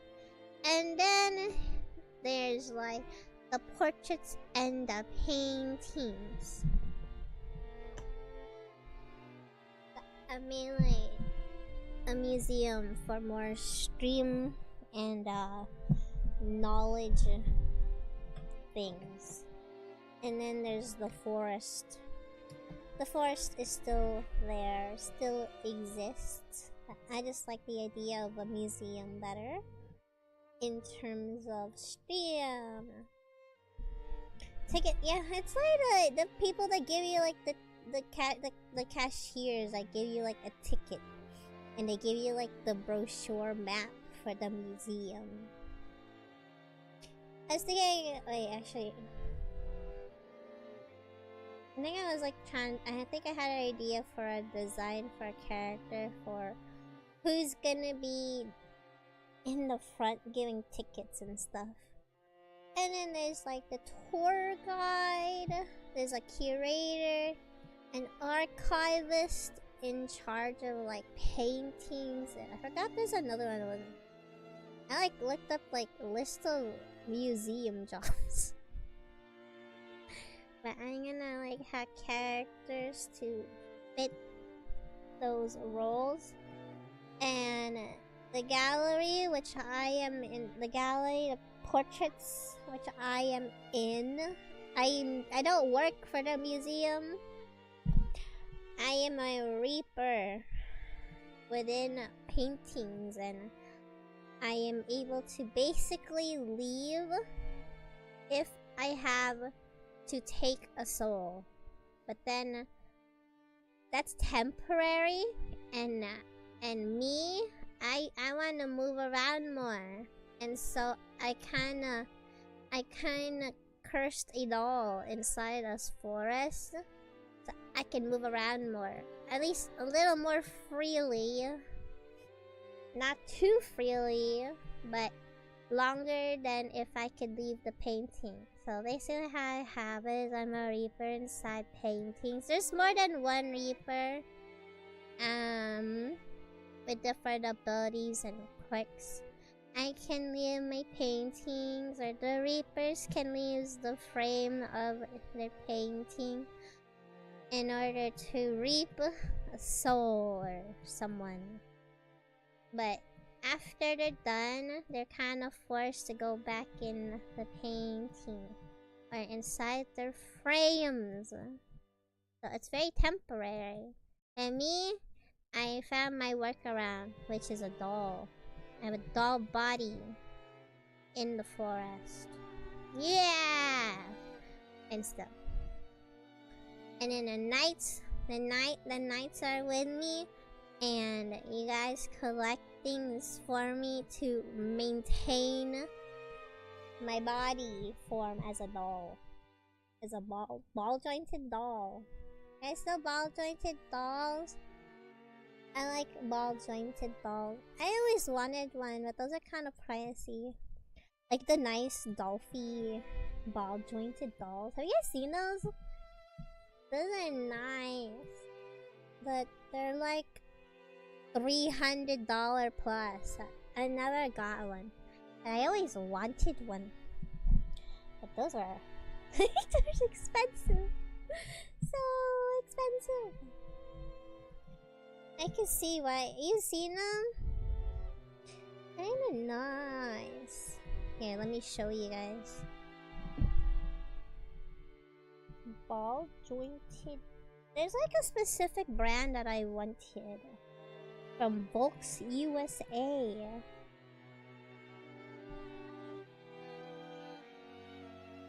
Oh my god, $750.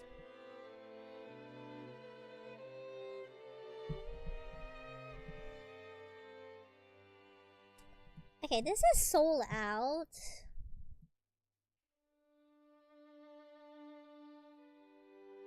This is sold out, but this is like $400.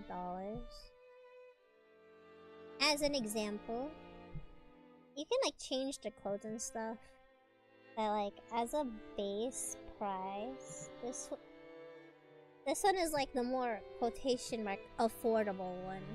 It's $400, but like a lot of them are like $700,000. This is like a ball jointed doll from bonked.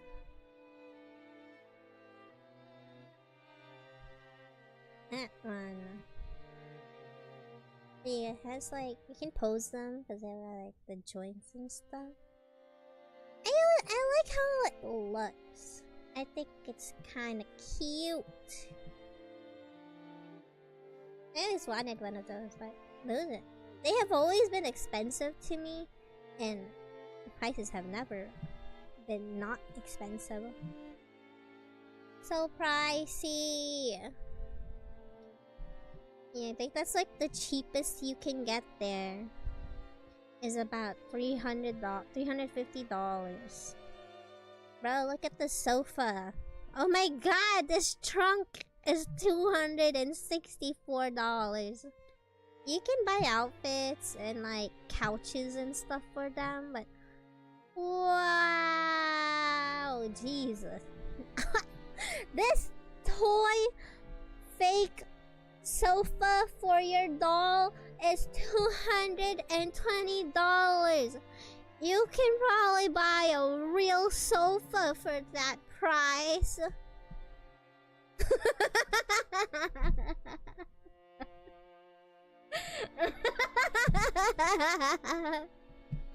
Maybe. That's crazy.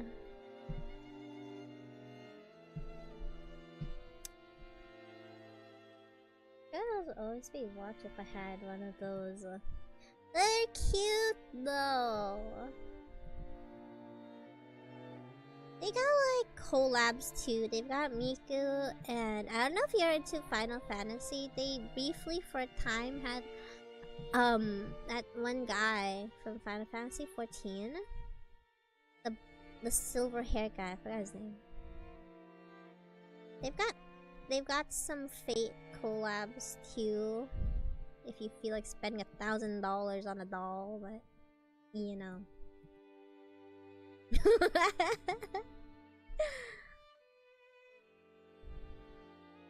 Oh yeah, Clap. No, not him. Final Fantasy 14 online. I forgot his name.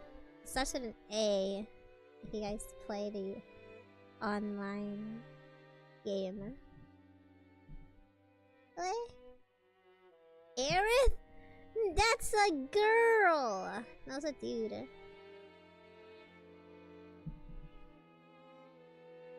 It was I don't know if I can find it.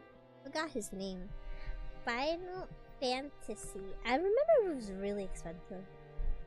How much was it? I forgot. Let's see. Well, this song sounds like such an ending song. Ball jointed doll.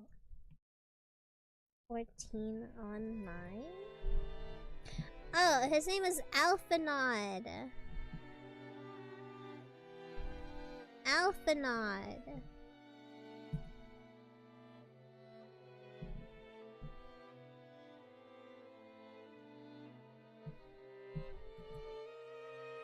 What was the price of it? I feel like it was really expensive.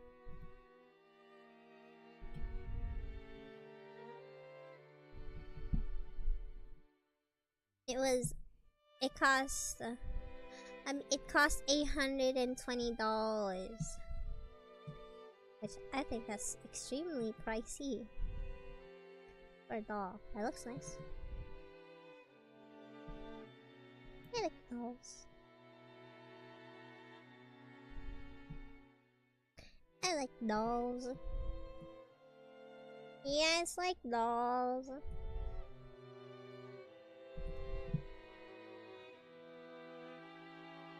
確かシャノンさんは夕方までお休みがもらえたと思いました。You were given break? I'm jealous. I haven't checked a list of ships yet. そうそう。Oh yes. I might start cooking some mackerel in the oven. If you don't mind, I would be happy if you would help out a bit before your break. Yes. I would be delighted to help. I'm a man. I'm only allowed to have toy cars, knives, and guns. Hey, you could have. What about nendroids and figurines?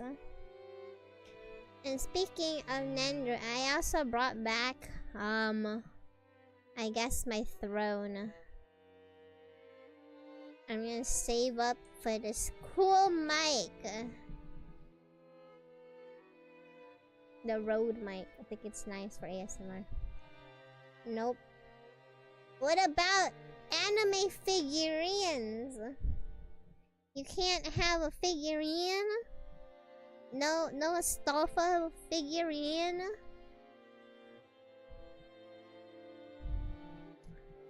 Yeah, it's like this mic that I see a lot in ASMR. It's like the Rode NT5. I really like how it sounds. And also it's less like... It's not like an ear or anything. It's like a... tube? Oh right, it's a tube.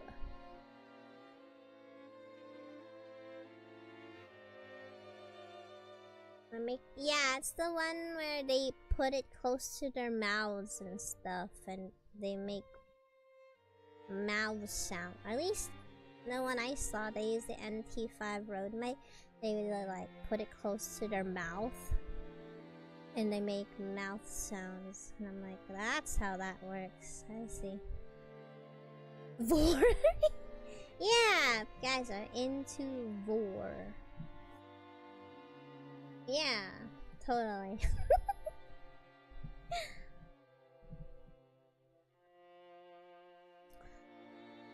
Now it's called NT5, not NTR.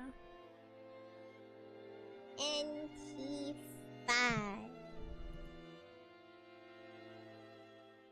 No NTR here. The closest doll I have is Amiibo. Really? Well, I have like ninjas and stuff.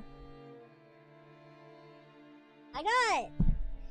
Okay, I never took it out of my boxes, but on top of my dresser, I have like Pokemon trainers. I have like Pokemon trainers on there. I got green, I think. I've got... Wait, I got 3 of like the main trainers. And I think it looks cool. I got it back then. Long ago. I think my friend Pokemon trainer figurine. Figures?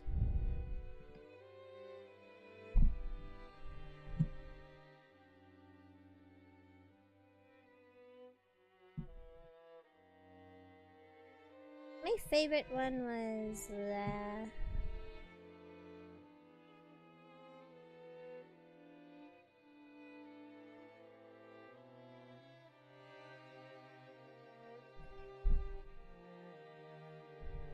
yeah, I have this one with May. And I got a couple others. Long ago. But I don't buy figures anymore. I know they're just kinda in their boxes because I don't have space for them right now.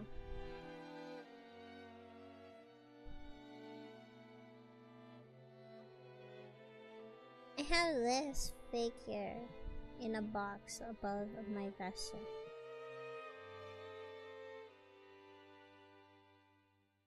I have this one.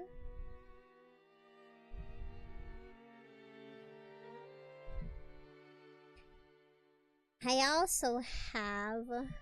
Oh, sorry, it wasn't green, it was blue. I have blue.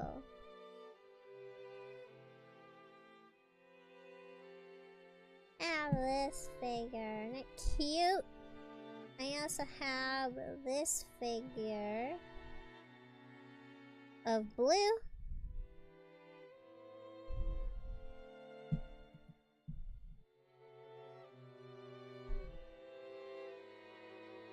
And I have Lyra.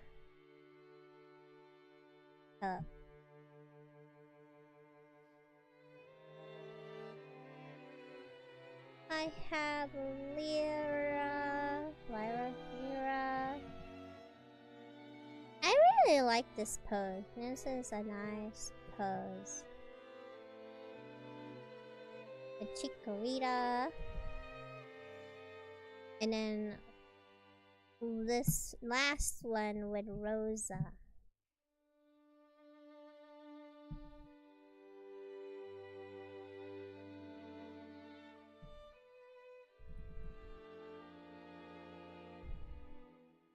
But my prize figure is going to be just for artistic reasons.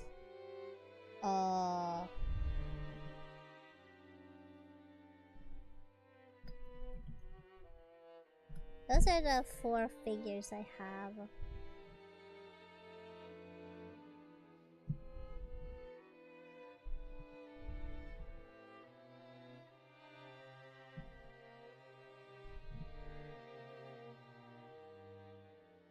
Wait, where's the full set?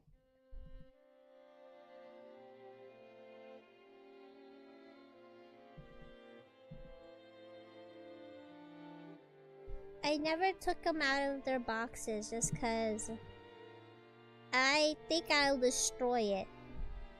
But it is a favorite thing I own in terms of figures.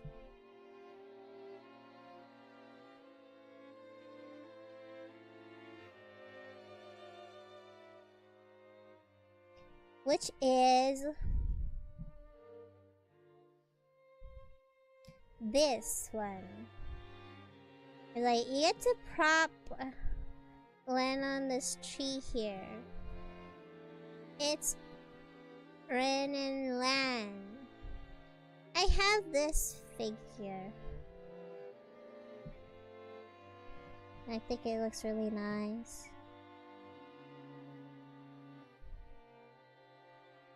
It's really nice.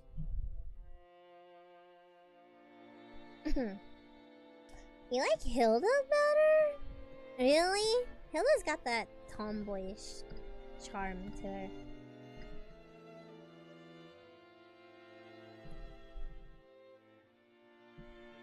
I don't have Hilda though. I just have Rosa, Lyra, and May. And then Blue. I don't have Dawn or anything. But I like Lyra just cause she's got like buns on her head.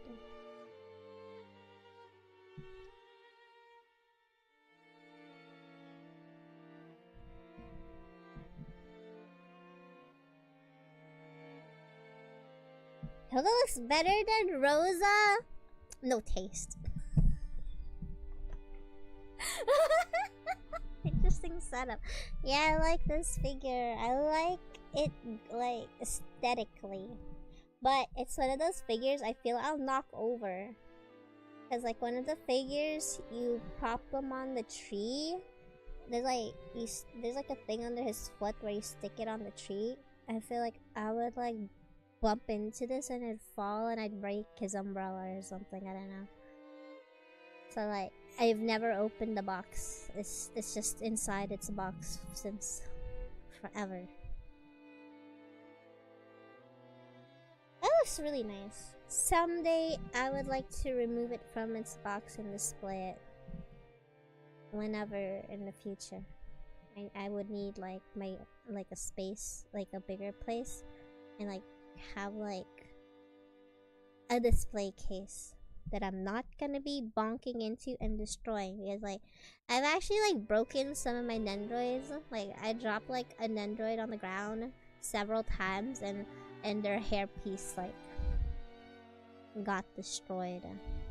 I also had an acrylic stand of with 2B and 9S, and like I dropped it so 2B's body was cut in half, so I had to tape it. That's so sad. So, like, I try to not open any of my things. I've just like had so many things I had collected when I was younger.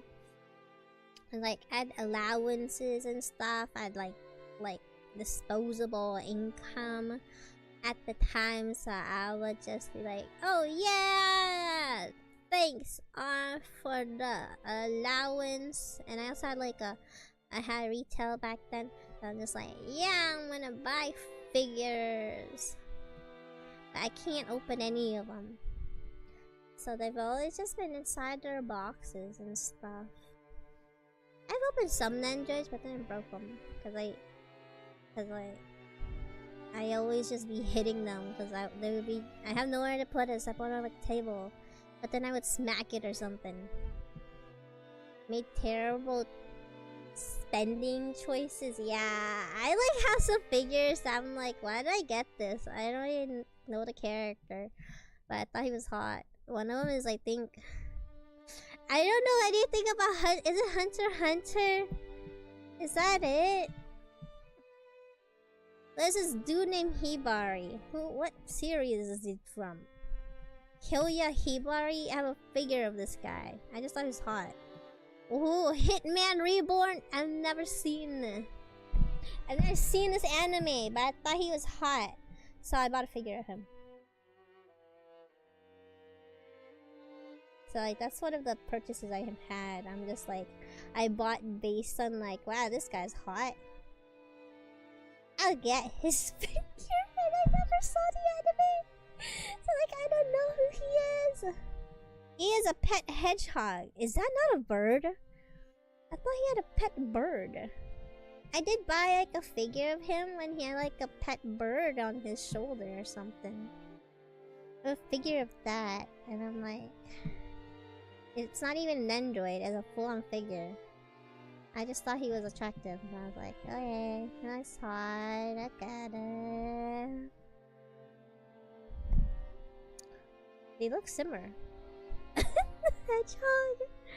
Yeah, you have a problem. Hey, I don't have a problem anymore, but back then, when I would have spendable casherino for figures, I would get them. I don't anymore, but now most of my funds go straight to survival mode or stream purposes. But yeah.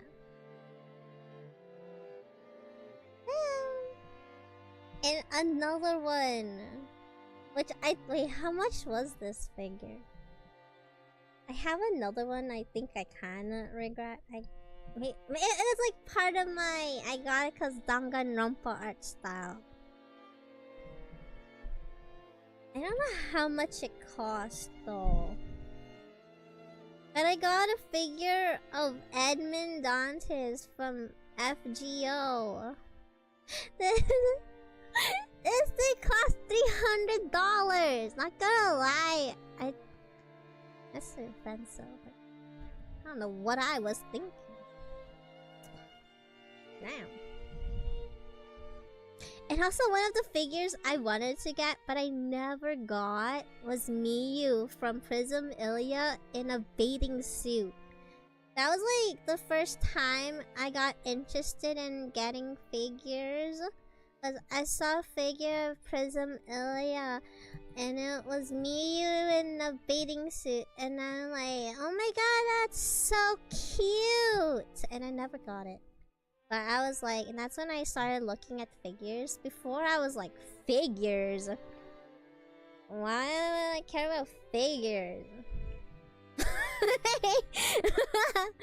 And then the first figure I ever got was an Angel Beats one. It was nice. It was nice. I waited a long time for it to deliver. And stuff, because it was like one of those figures where you could pre-order and then it arrives in 2 years. I'll be honest, that's a long time. As I like pre-ordered a figure that didn't deliver until after COVID.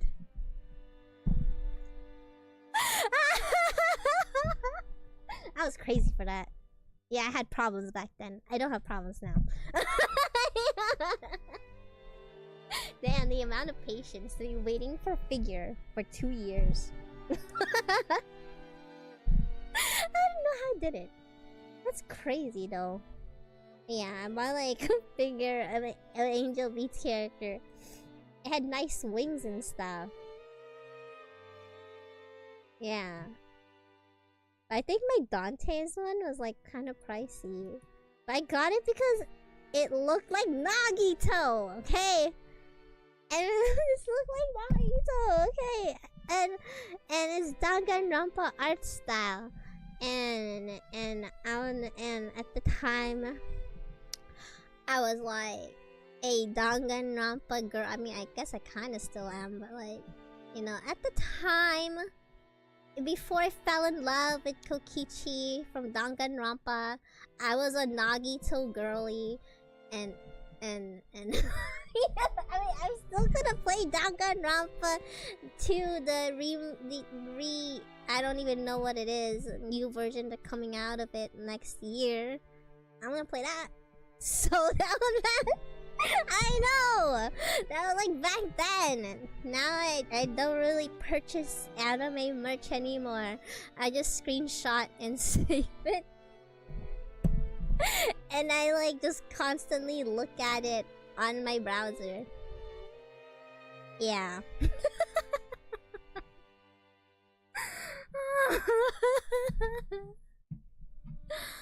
Hence why I'm always just looking at Nagito on one of the browsers I have just for manga reading. Another browsers I have is just for manga reading and anime. Which each time I open it, it's always a specific page in Sakamoto Days manga because I like the angle in which shows Nagumo in it. And Nagumo is hot. Yeah, he's cool. Best character. I like Nagumo. He's cool. Okay, let's continue reading.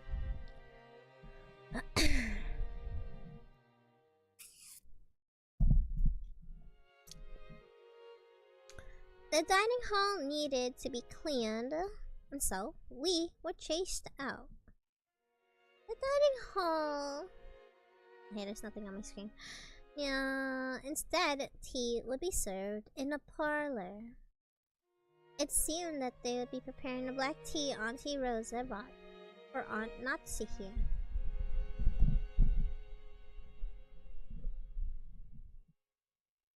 Maria insisted that she also wanted to drink black tea, but was rejected by the old master, who told her the rest of the kids can go play outside. Gotta go walk outside. Go look at roses or something. And keep a close eye on the weather. I wonder how far I read, because I don't remember. Although, I want to go to the beach.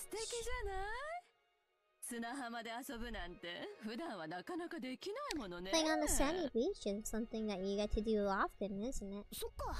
That's not.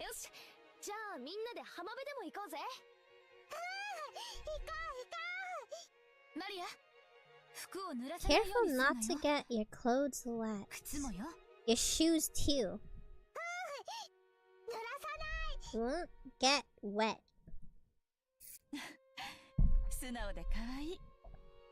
So obedient and cute. Make sure you keep an eye out for Marie-chan, okay? Sure, and leave it to me. Oh, you're pretty cute and obedient too, and Kiryu asks you something, huh? Why don't you try listening to me obediently for a change? Heh. Hell no! Okay, let's go. The children flew out of the parlor. They were replaced by Genji, who pushed a serving cart and prepared black tea. The parlor was filled with sublime aroma, which entertained everyone while they waited to appease their thirst.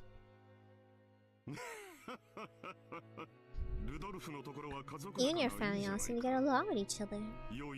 Good for you. Oh please, you have us beat on that front. So true. Jessica really has grown to an innocent little thing, hasn't she? It's all the fruit of your training, isn't it, Natsuhime-san? Thank you, Natsu answered coldly. With that, the conversation halted, and the parlor became silent. Possibly because he couldn't stand it anymore, Hideyoshi broke the silence while performing an exaggerated gesture. Still, they sure go fast.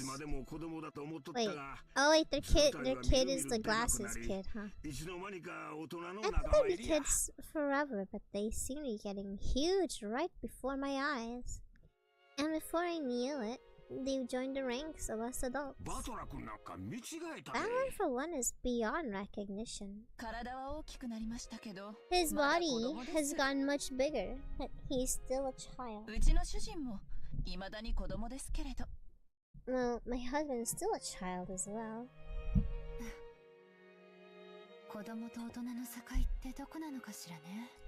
I wonder where the border between child and adult is. I still don't feel as though I've grown up. Isn't that pitiful? That's not something the mother of a child should say. Damn. We're not children anymore. We are adults. I would like it if you would hold on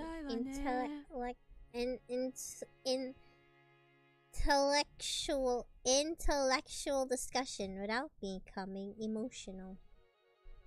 Damn. When Eva smiled with sharp sarcasm, everything seemed to get more tense. It felt like the smell of the tea that had been prepared so carefully just flew out the window. We have always strived to hold intellectual discussions. Your sarcasm is ill-placed sometimes. You've never changed that in that respect. Always strive, is it? My. I wish I could wrap those words up and send them to this room a few decades ago. Right, Rosa?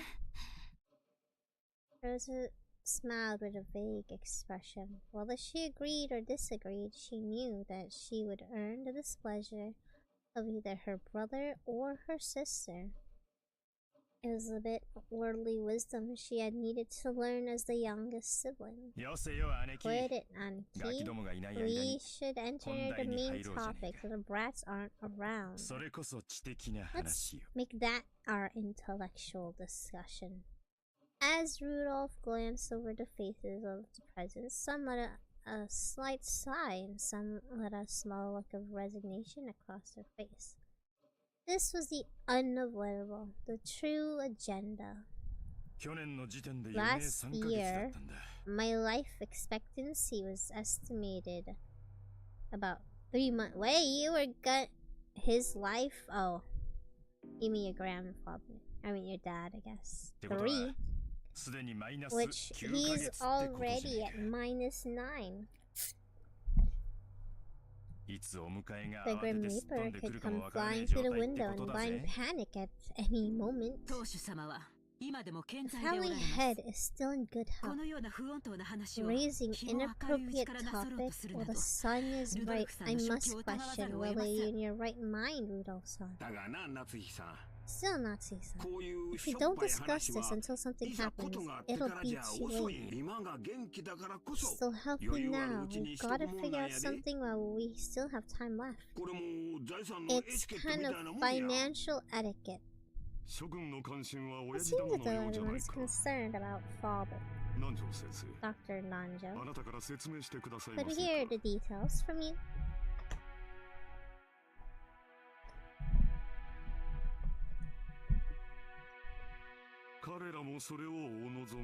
It seems as though they are also hoping for that. Nanjo, standing by the window, staring at the rose garden, let out a single cough when he realized he's being called. Dr. Nanjo, how's father's condition? Well, first, my estimate last year, he had only 3 months to live, still appears to be making its presence felt. Allow me to start by correcting you. No need to explain. You're saying measuring the remaining life is only a prediction and not a promise. That is correct. Because of that, I can offer no definitive answer to the question you're all asking of when he will pass away. A human's life is supported by their body and their mind. If the body is weak, the situation becomes more dangerous. But if the mind is strong enough to compensate for that weakness, it is possible to maintain a state of remission. They're saying that even if his body is weak, his mind is still firm and spirited. But please stay quiet for a while. Sorry. Wait. Okay. Kinzo's body is still ravaged by disease. With him continuing to partake in strong liquor on top of that, I really must think booze is the reason he's teetering on the edge. And booze is the reason he's hanging on. Sounds like Dad, a heavy drinker. Well then, Doctor, I know you can't give anything more than a prediction, but what do you think of Father's chances of living until this day next year? That is quite rude to ask about the head. Man, I bet she can't wait for him to die. Natsuki jumped on Eva, unable to hide her astonished expression. In response, Eva returned with a defiant look, but Hideyoshi noticed and tried to smooth things over with a forced smile. Natsuki-san, forgive her. But try to choose your words a bit more carefully, okay? I'm sorry. I was just concerned, I was just so concerned over Father's condition. Right. Is that so? I hadn't realized. Dr. Nanjo, please tell. For the sake of the beautiful family love of a daughter. For the sake of the beautiful family love of a daughter worried about her father's lifespan. Kraus laughed sarcastically, and Eva smiled sweetly. Returned an identical chuckle. You ask whether he'll be healthy next year? That is a very difficult question for me as a doctor. While I do think this remission will last for a while yet, if he suffers some kind of fit, there may be nothing we can do. After all, 𝐁𝔼𝐀𝕋𝐿 is a solitary island. It's not as though an ambulance can come rushing in to save him. Normally, I would want to have him hospitalized. Normally, I would want to have him hospitalized in a large hospital on mainland, but father stated he does not want his noble research interrupted. It seems he holds a grudge over the way we tried to force him out last year. Apparently, he strongly suspects he'll be shut away in some hospital if he goes outside. And that's how things are now. Has Dr. Nanjo been examining him? Father trusts Dr. Nanjo. It seems he can be examined when in a good mood. I can examine his condition. If I try to recommend medicine or hospitalization, he refuses to listen. I've really only been able to look. It's true that there are people that hate doctors. Still, what a hassle. Nanjo sighed deeply. The purpose of an examination was to determine what medical treatment was appropriate. Receiving examination and not following advice given made the whole thing pointless. In summary, his expected life is still 3 months. There's no way to guess how long he'll continue to live while still on the verge of death. Rudolph-san, could you be more discreet with your words? Sorry. I've always talked this way. Cut me a break. I understand Dr. Nanjo's opinion. What do you think, Klaus-san? To be perfectly honest, I have to disagree with Dr. Nanjo. I find it truly difficult to think father, as a person so sick he has only 3 months left to live. His yell is as healthy as ever. I still get chills at the thought of his fist raining down on me. Pushing the task of caring for dad solely on the shoulders of the eldest son is far from fair.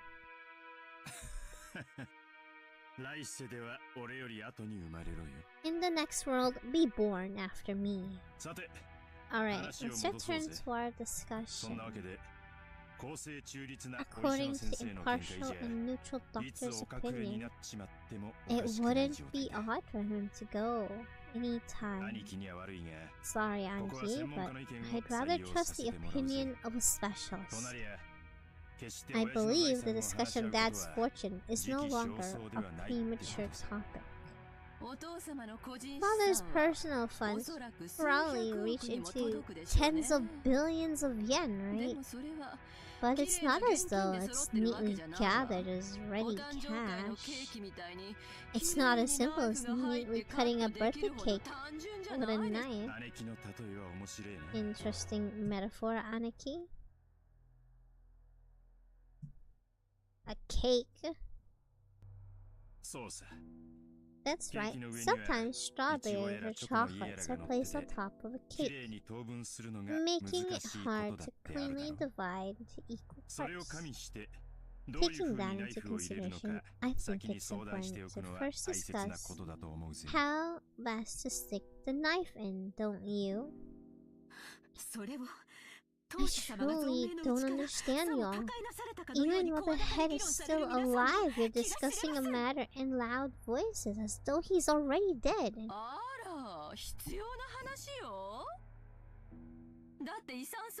When the time comes, the inheritance of his fortune must be carried out immediately, right? Except, like, he probably don't have you guys in his will. The house is vast. Don't you understand that a careful discussion is necessary beforehand. There's a huge difference between the asset of this family and your old one. How rude. The family I was born in has nothing to do with this. As Natsuhi resentfully responded in a low voice, the already dark atmosphere grew even more hostile. Give it a rest, Eva. And Natsuhi-san, please forgive us. Pardon her rudeness. It seems that I will just be in the way if I stay longer. Please excuse me. Nanji rose from his seat and exited the parlor. After the doctor had exited, had disappeared into the distance, Kraus crossed his leg. Let me see if I understand your point of view correctly. Father's remaining life is short. You want to quickly enter into a practical conference concerning the distribution of inheritance. Why are you so eager, I wonder? Certainly, as you say, estimating and distributing Lushiromiya's family wealth is no simple task. In that case, shouldn't we carefully and deliberately calculate? It seems to me you are all impatient to split up the cake tonight. Is that isn't that it, Rosa? Is something making you impatient? It's not that we're impatient, but the decision between siblings is essential. It doesn't matter when. My father's condition is worsening and a day is drawing near. Discussion matter isn't what I would call impatience. Rosa sneaked a glance at Ava and Rudolph. As the youngest daughter, being cross-examined by the eldest was harsh. Is that your true opinion? I didn't expect that our most honest and pure-hearted of siblings would say something like that. I wonder if those two told you to say that. Put it, Aniki. Rosa is a sibling just like the rest of us. She has fair right to Dad's inheritance. It's obvious she would be interested, right? After all, Dad will definitely die. That's not something that happened in the distant future. On the contrary, you are far too relaxed. It's almost as though you would like nothing better than to turn the discussion away from the distribution of the inheritance. What do you mean by that? Are you trying to accuse my husband of something? Calm down, Natsuki-san. Listen to what we have to say. I hear these are very good nowadays. Last year, the yen has just been going up thanks to unprecedented boom and prosperity. It is no longer a dream for that dollar to reach 100 yen. Elsa ruling party says that will establish a health resort maintenance law by next year. At this point, resort development companies across Japan are running about trying to gather as much capital as they can. You know your stuff. Soon, Japan will see an unprecedented boom. Just like father revived the Ushiromiya family, unlike a case like the Korean War demands, the people of Japan have worked at a frenzied pace, realized vast economic growth, and become the most prosperous people in the world. They are enjoying the height of their prosperity. Private spending has increased. Institutions that can profit from that can easily make money in this era. People's needs are no longer merely the essential 3 electrical appliances. Places to ski, golf, public schools, resort hotels, and theme parks. And don't forget the matcha latte!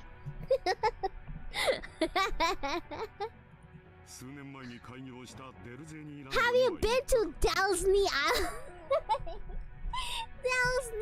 𝐁𝐿 𝐁𝐿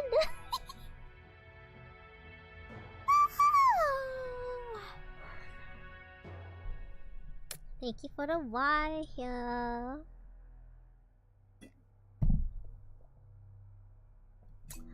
𝐁𝐿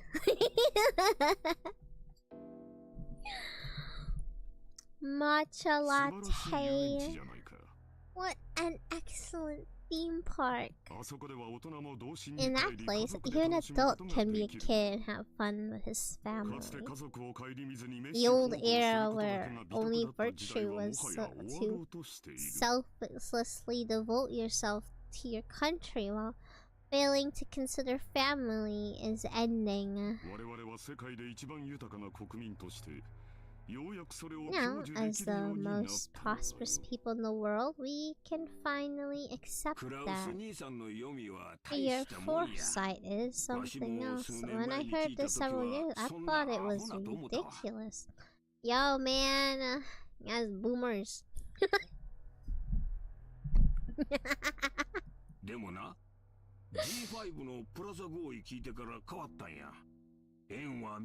The yen's getting stronger. The price of land will skyrocket soon, I bet. The day Japan becomes an economic center of the world isn't far off. You have a very forward-looking view. There's no mistaking that, at least. I feel the same as Hideyoshi-ni-san.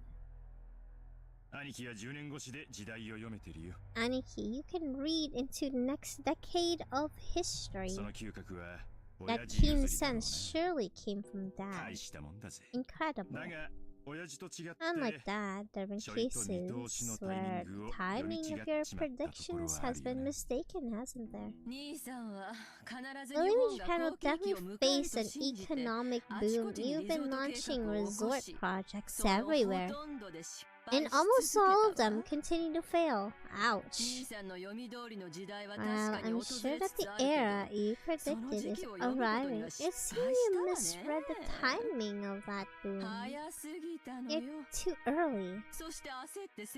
And you hurriedly tried to sell everything off. As a result, open wound even further. If your nose was really so reliable and you predicted coming of a boom, then there should be no reason for you to sell off your property. Isn't this proof you don't trust your own ability? How rude. Are you trying to insult my husband? His forehead creased as she rose from the sofa. Eva, paying no heed, stared at Krause with a confident smile. Krause also maintained his confident appearance, told Natsuki to sit down. My little sisters and Kim was speaking any other way and always has been. Calm yourself a little.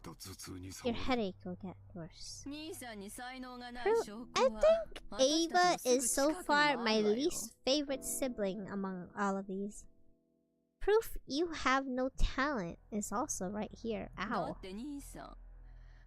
Weren't you excited about turning this island into a resort? Building a wonderful resort hotel, beautifully maintaining the garden. I am just an amateur and I don't pretend to understand, but you already use a significant amount of money, right? What are you trying to say? My husband's business has nothing to do with you. That isn't true, Natsuki. Rokkenjima is not Aniki's. It's Dad's. The hotel that was constructed is Aniki's, of course. If you like, you can charge us lodging fees tonight. Right, Rosa? Well, if I have on hand, will suffice. If I can make it into a resort, this island's financial worth will rise. It's true that the expenses have piled up, but we can hope to have a large harvest in the future. And when that happens, it should prove to be beneficial to all of you as well. I understand that.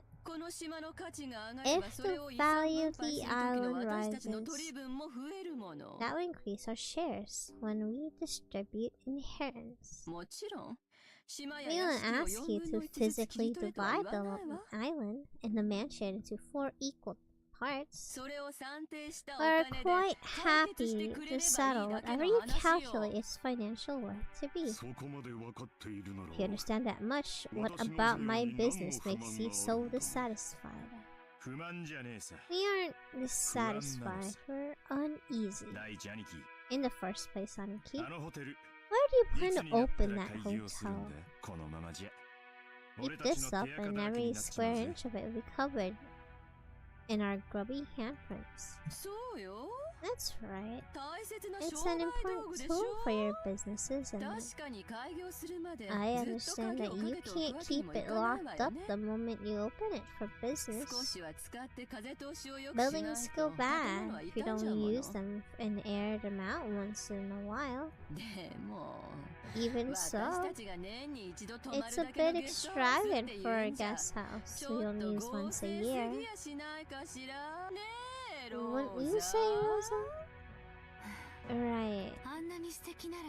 If it's that wonderful, I'm sure it'll become quite popular once you open it. The hotel. Wait. The hotel is referring to the guest house. I'm sure it'll become popular if you were to open it. The lodging I've been guided to had not been constructed with the intent of building a guest house. It was originally constructed as a resort hotel. However, even though it had been completed 2 years ago, there's absolutely no schedule for it to be opened. It's like all of your enterprises. Your attention and plannings are both fabulous, and it always becomes unable to maintain itself part way, and ends without being able to collect any profit. It was brilliant of you to spot that it was a waste to use this island only as a place to live. I think that turning into a resort would only use things like marine sports, fishing, or honeymoons to attract customers was a pretty good plan. If I were the eldest son, I too would have racked my brains over what kind of profit I could get out of this island. 2 full years since you finished the building, and you still don't know when you'll be able to open it. Where's the managing company you entrusted it to? Impertinent. That's not my husband's fault. There has just been some trouble with a company that my husband contacted. No matter how you look at it, we're the victims here. Thing is, though, the company Krauss hired. I haven't heard many good rumors about it, you know. Let's not beat around the bush. The project disintegrated midway due to non-payment, embezzlement, and other troubles. Did you think the rumors wouldn't reach our ears? I've been collecting evidence. Wow. I don't know what kind of evidence, but it's baseless. As new members in sightseeing business, it's necessary to lay groundwork with various people. It is also important to discuss how trustworthy the other party is. This is nothing more than taking some time to meet that end. I'll accept that in my harshness. The hotel was completed too early. However, we're not paying maintenance costs. It's a slow, vital, strategic arrangement. Yeah, I bet.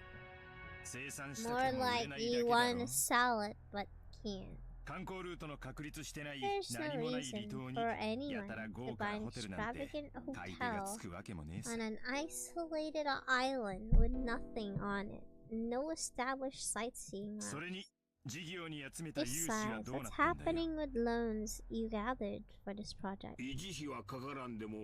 It might not be costing you maintenance, but the borrowed money you can't return is going up and up. Sorry, 𝐁𝔼𝐀𝕋𝐼𝐄. I investigated the development plan for this island a little. I'm ready for some get murdered. Same? I want all of the siblings to like just maybe except for Rosa. I've not heard anything good either. Hideyoshi-san. I'm sure that only looking at the current financial condition could lead you to that impression. That is prior investment. I have no choice. Y'all need patience. The story is raking it up. Raking it up. However, that is a prior investment. So far, it's all about Krause's we don't know about the other members' business. So far, Krause is the one having a business, but it's not taking off, and then he sells it. I have that as a prior investment. I have no choice but to admit my prediction was mistaken, and that up until now, several liabilities have been created. However, the times have finally caught up with me. However, the times have finally... I will soon regain everything I have lost up to this way. What? Actually, all of the investment I have made until now will finally return to my possession. That's right, just like throwing away a small fry, which then becomes a salmon. They will come back even bigger than before. Sure, I'm with you on that. Starting soon, the result will probably see an unprecedented boom. Though who knows whether it'll be enough to bury all of your liabilities. But I gotta ask, 𝐁𝔼𝐀𝕋𝐼𝐄, after all the crushing defeats you suffered, who in the world supplied you with the funds? That's a heck of a sum we're talking. Enough to cover your massive debt. What are you trying to say, Hideyoshi-san? Please don't get mad. We've done our research, see? We looked into it, trying to see who could have loaned Kraus-san, who's lost all his battles, enough to support his recent massive gutsy investments. And the result? No one. There is no backer. The iron rule money roulette is to bet against the unfortunate. And Aniki, you're well known unfortunate in this neighborhood. Surely this era is set to welcome an economic boom. But when we asked who, with respect to Aniki's failures, would find him worthy of funding, there was no one. So you see, where did you raise that money from? Where'd you get the money? Hello, Umineko. This is fine. Currently just discussing inheritance and where the heck the big brother got the money to fund his resorts. Good evening, Blades. Hello. Welcome in. How are you guys? Where did you raise the money? That's what we started to question next. Oh. Isn't this an interesting story? And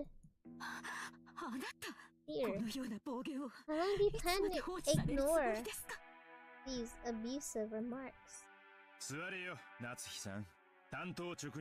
me be blunt. You've been diverting Dad's private funds for your own business. There's almost no doubt. If we made some mistake, please feel free to explain it to us. Rudolph, this isn't diverting funds. This is embezzlement, isn't it? Genuine crime can be criminally prosecuted. This rudeness is extreme.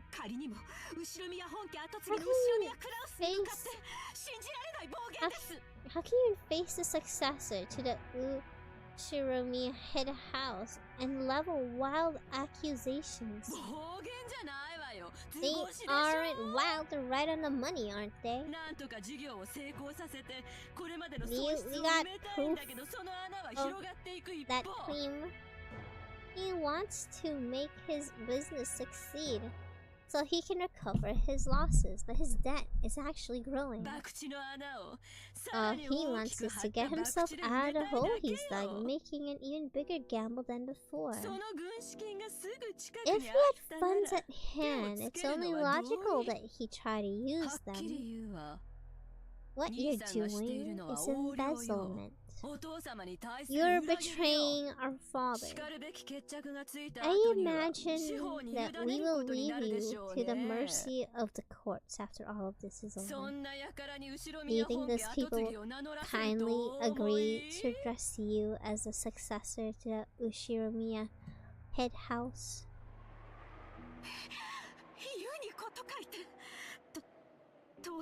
Saying that he's betraying the head is not something I can overlook. You have no right to darken the doors of the glorious Ushiromiya house. Leave immediately. Yeah, get out of here. Natsuki, who had reached the limits of her anger, shouted at Eva in rage. She then pointed at Eva in the hallway, indicating she should leave. Eva took a folding fan and fanned herself, playing maliciously at Natsuki as though silently daring her to repeat what she said. However, her mouth was still smiling, curved as the shape of a crescent moon. In an unpleasant silence, Rosa gulped. Natsuki, what do you think you're speaking to? Ouch. I'm speaking to an extremely impolite sister of my husband. As the person in charge of family affairs, I cannot overlook any more of this. In charge of family affairs? Hey, Dark Shaman, been a while. How are you? I'm doing okay, so some reading. Oh my god, this sister is so... Jesus Christ! You sorry excuse for a wife? Damn! I'm about to grab a scythe and just like this lady. Eva folded the fan with a snap and rose powerfully. Compared to the elegance and playful behavior she had shown until just now, she was unimaginably aggressive. You foolish, you leave, ouch! You tell me, the third rank in the Ushiromiya family hierarchy who is granted the left shoulder of the head, to leave? Learn your place. And look in the mirror at your shabby figure. Ouch. Where on your clothes is the wing? Oh. The wing, like, you know, the wing on their clothes and such. Were you permitted to wear the one-winged eagle? Your only purpose was to birth a successor to the Ōshiromio family. Know your place. Be dang.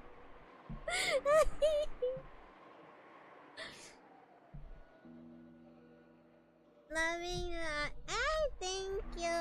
That you like it's a customized like model I found online. Thank you. Spicy. Man, I would hate to be in this room. Like, man. I would like take a boat and dip.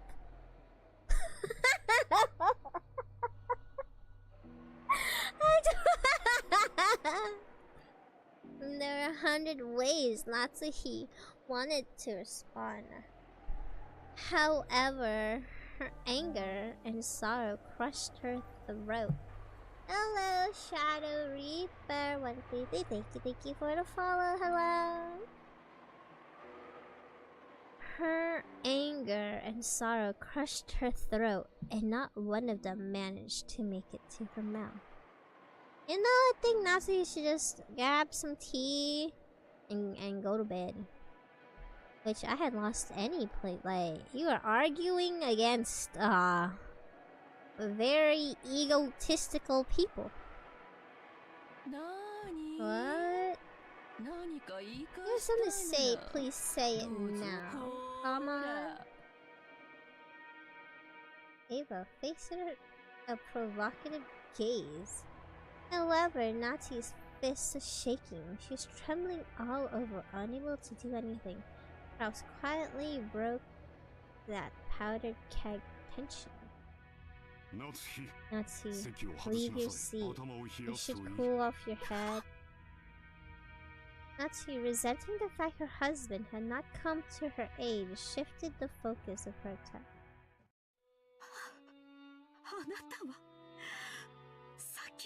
You see what they're saying about you? You're baseless, calling you traitor to father. You protect the glory of the Ōshiromio family, put forth day in and day out, striving to be paragon of nobility. You take that glory from father, and this inexcusable rambling tramples it all underfoot. Why don't you talk back to them? I'm talking back because you won't. We have just been relying completely on me, and now you're telling me to cool my head? It's always me. Man, I divorced this guy. I'm always thinking so seriously about this family's affairs. You've taken that end. Ouch. I feel kind of bad for this lady. She's not even like directly related. And like she's working so hard. Dang. She flew from the room in that state. After all that remained was a somewhat embarrassed mood about the party. When the sound... Hey Borat! Come in. Hi. I'm just reading some Umineko. It's like the longest family dispute so far. Hana's footsteps grew distant. Silence returned, and Kraus shrugged his shoulders slightly. I apologize. apologize for my wife. She's always been bad at controlling her emotions. I too have a hard time with her. If you got someone like that, you must be on edge constantly as well.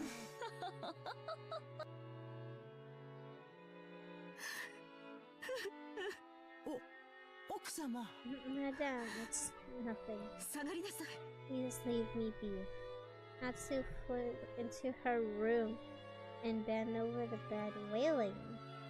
Those heart-wrenching sobs reached Kumasawa in the hallway. Heart-ending, Madame Natsu. Deep envy between her and Eva-sama. Explaining their relationship is very draining for a woman such as myself. Holds its bloodline in high regard.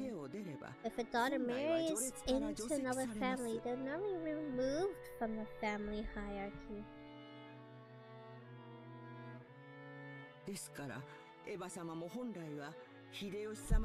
So, under normal circumstances, Eva should have been removed when she married Hideyoshi-sama.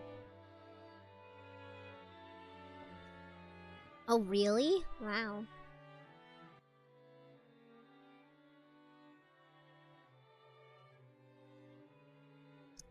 So, because Eva didn't marry someone outside, she was supposed to be removed, but she wasn't.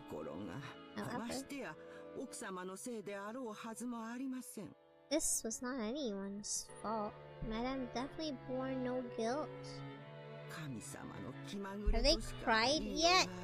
Yeah, one has. This game's going okay. So far, just introductory to the story. About family and relationships. Was dynamic in the story. There's no way other than calling whim of God. It's like family stuff. Kraus and Natsu were not blessed with children for some time.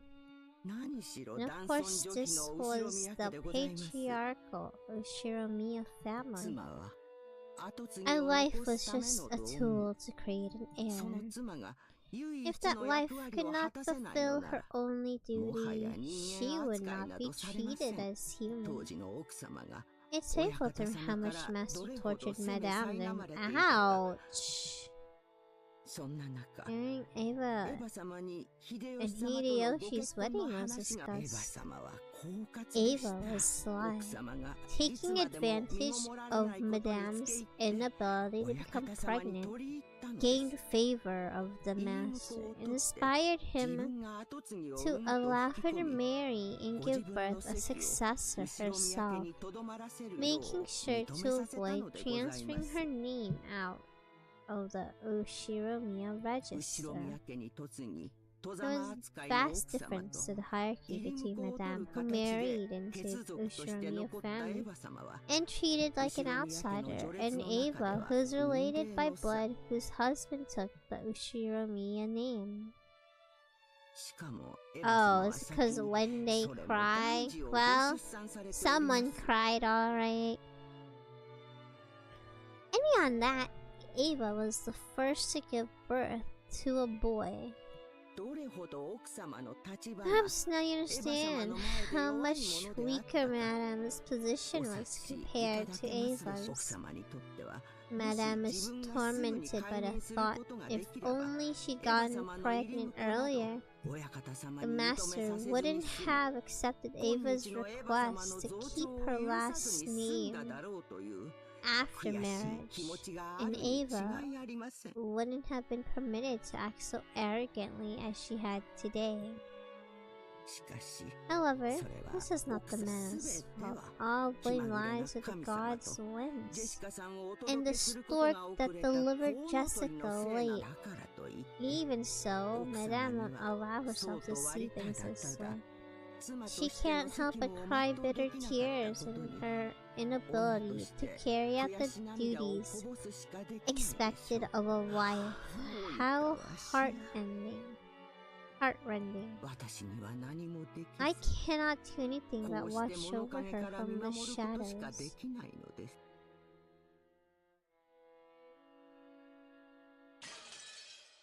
I would like... Damn.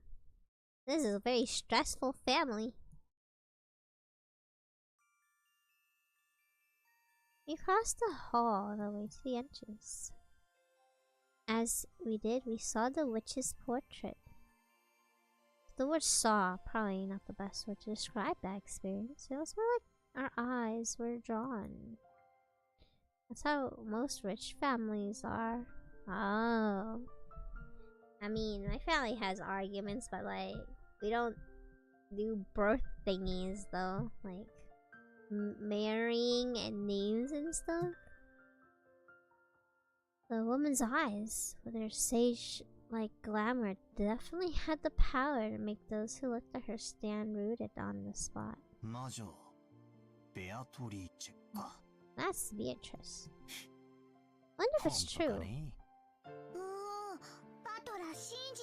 Ballard doesn't believe.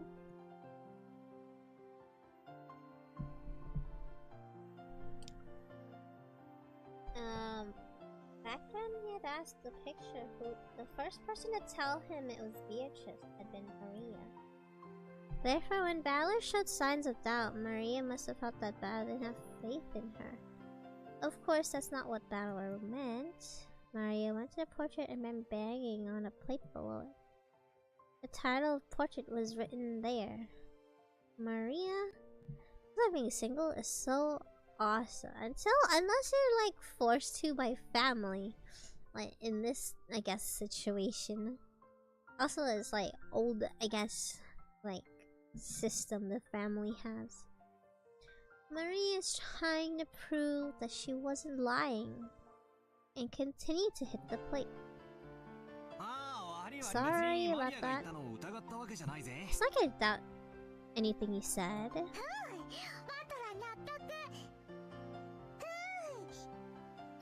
And he patted Maria's hand and apologized. She seemed to accept it, sticking out her chest proudly, oohing.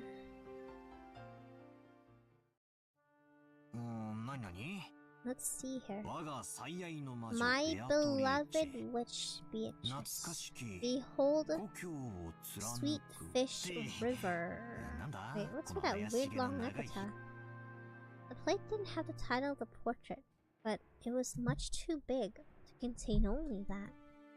Beneath what looked like a long epitaph was also written.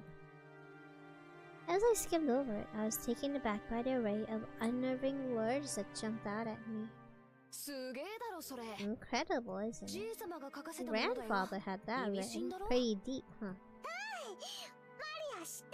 I know. It's the place where the gold is hidden. Why do you know? Wait, is that the story about the family's hidden gold? And there's another thing that takes me back. Well, gee, is that for real? Grandfather had this written, but he refused to say anything about the picture or the epitaph. Even so, amongst the family, it is often whispered that it points to the location of grandfather's hidden gold, that he will relinquish the family headship and the gold to the person who solves the riddle. I heard that too. Lots and lots of gold. Who knows, really? 10 tons of gold bars. Sounds a bit fishy to me. Still, if you read all the way through, it almost seems real. I think I already explained grandfather's upbringing. But let me also mention Ushirimiya's Legend of the Gold. The grandfather succeeded the Ushirimiya family after it had been totally destroyed in the Great Kanto earthquake. but by successfully riding the stormy seas after the war, managed to accumulate great wealth. That much of the story everyone knows. However, this is where a strange story begins. Part of it closely tied grandfather's black magic hobby, so its credibility extremely low, but, well, wait until the end before you doubt or make fun of it. After the war, grandfather predicted what the future would hold. His big gamble paid off. He accumulated a vast store of wealth. But there's a mysterious legend about how he gained the funds in the first place. Grandfather came from a branch family, had no connections in the business world or financial world. He later built connections with the occupying forces. In the beginning, he was supposedly a nameless person who had not gained anyone's trust. Money can only be gathered based on trust. There's no way anyone would lend money to an untrustworthy person. How did grandfather, whose trustworthiness was zero, manage to obtain large amounts of funds in the first place? It's said when asked that question, grandfather answered like this.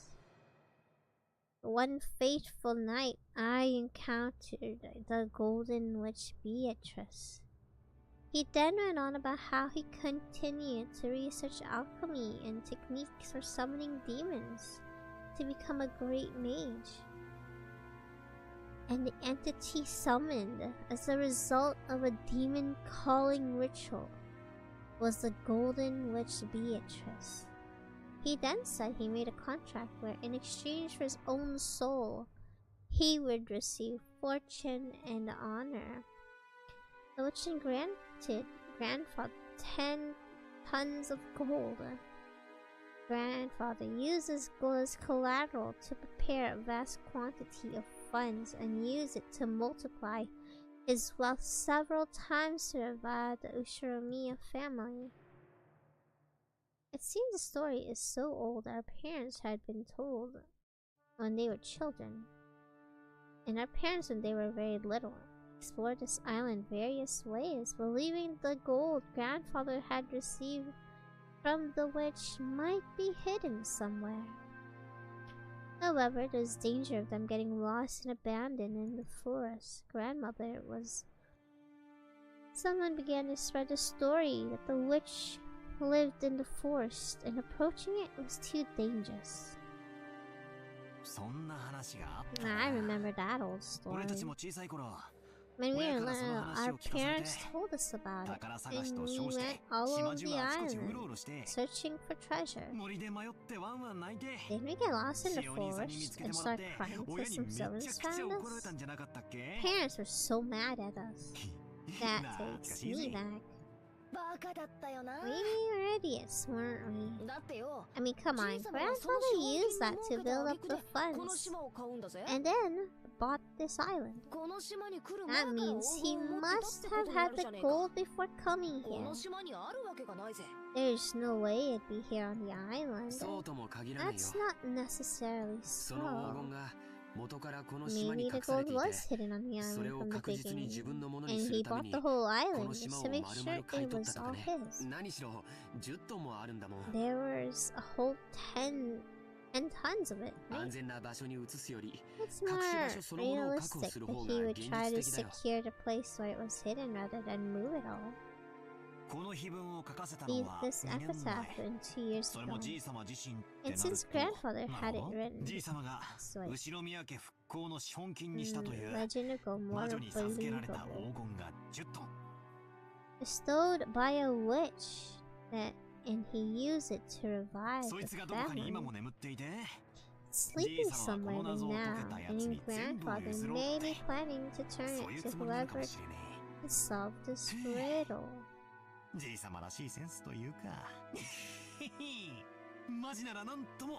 one, time to go digging. The epitaph carved into the plate was very mysterious, like a poem or song. Its sentences are incredibly disturbing, filled with signs of grandfather's black magic hobby. Truly in bad taste, but it could definitely be viewed as a puzzle.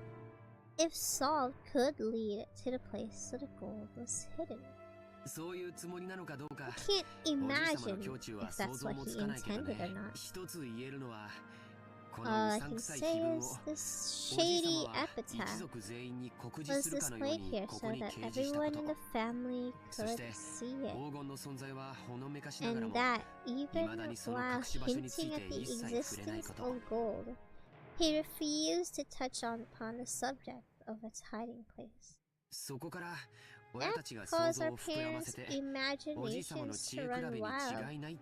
Called a battle of wits from grandfather. But bet it's my dad who's taking this nonsense at face value. His greed exposed to the world. Even though he laughs at grandfather's black magic hobby, he'll still believe the story about the hidden gold. He's all talk. Well, certainly not a realistic story. At the time when grandfather was still nameless without any connections, there's no way anyone would just lend him massive quantity of gold bars for free. It's not unthinkable to suggest exactly why grandfather called his sponsor a witch. But it's 10 tons. 10 tons! If you traded that for money, how much would that come to? That would be a ridiculous amount, right? It would be a ridiculous amount. They say a total of gold mined by humankind since the dawn is almost 100,000 tons. That 110,000 of all the gold of humankind has obtained through history should belong to just one person is just insane. And that it should be all in one place. And that there should be a witch who could just lend it to grandfather as if it's nothing. That would be no ordinary person. I think the number 10 tons is totally fake. In the first place, has anyone other than grandfather even seen it? And even if some generous witch lent him actual gold, shouldn't that 10 be right, but actually be mistaken for 10 kilos? Even 10 kilos would be pretty incredible sum, right?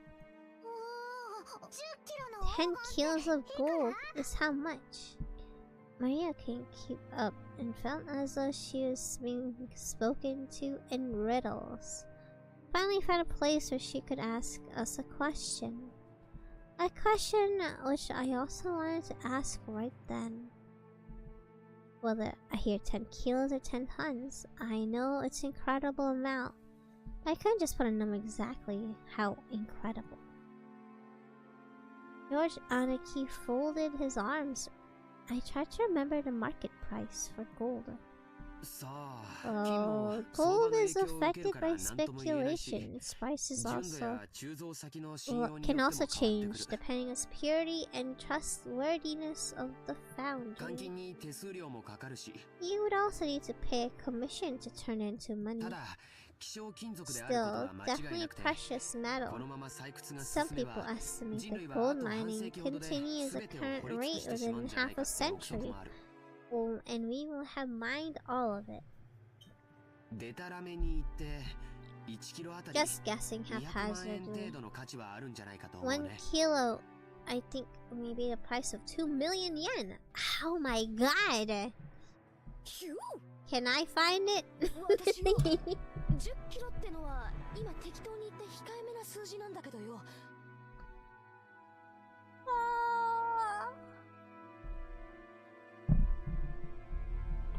I'm getting ippy.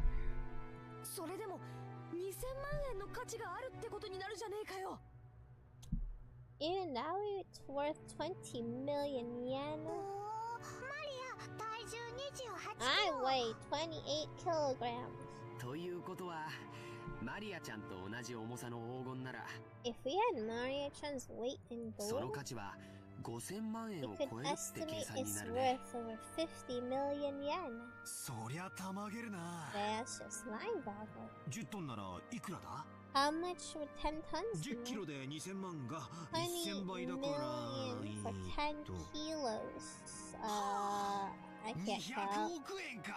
20 billion yen? What the hell? Have you been sleeping okay? I slept at 7 a.m.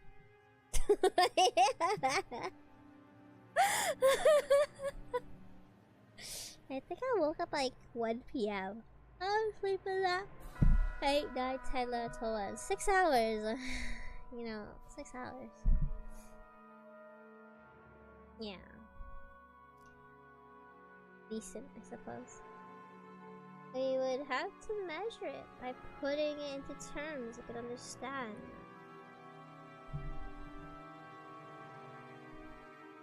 I mean, they say that wages are over 200 million yen. I was just like working on editing like a video last night and then watching BL. And then I looked at the time, it was 3. Then I looked at the time again and I was like, oh dang, it's 6 a.m. And then an hour passed by. I'm like, oh my god, it's almost 7. And I looked out at the window and I'm like, oh dang, the sun is out.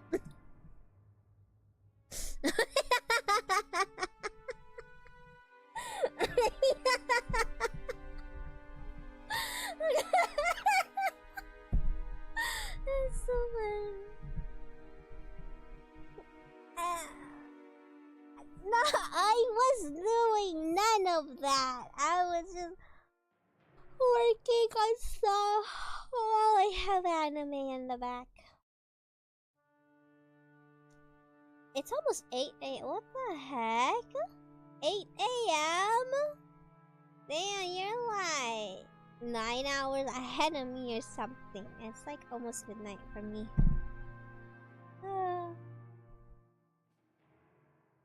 Wages are over 200 million yen.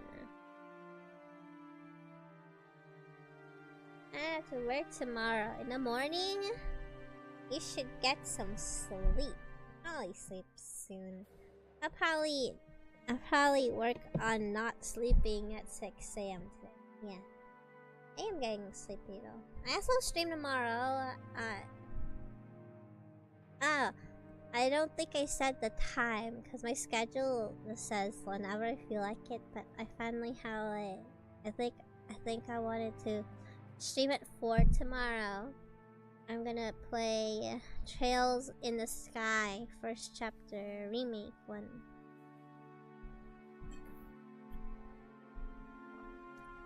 Revising and editing. Oh my god. Is the story done, 𝐁𝔼𝐀𝕋𝐼𝐄?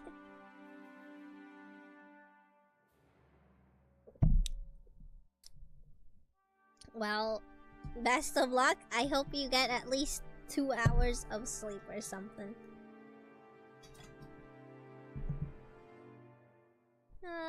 Thank you, Dark Shaman. Hope you've been well since your disappearance, I guess?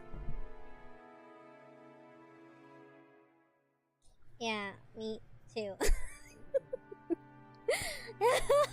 If not, you submit it and then you submit the story and then like just chug all the energy drink for work.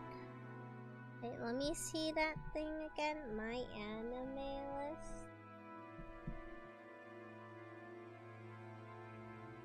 When is it due?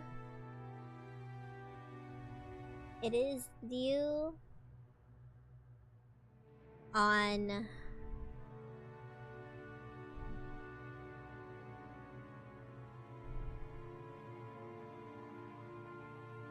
I didn't say.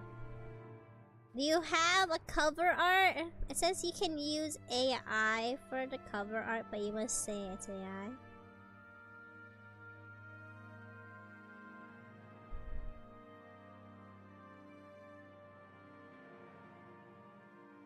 Are you sure? Wait, when's it due? I don't see it. Can sequel?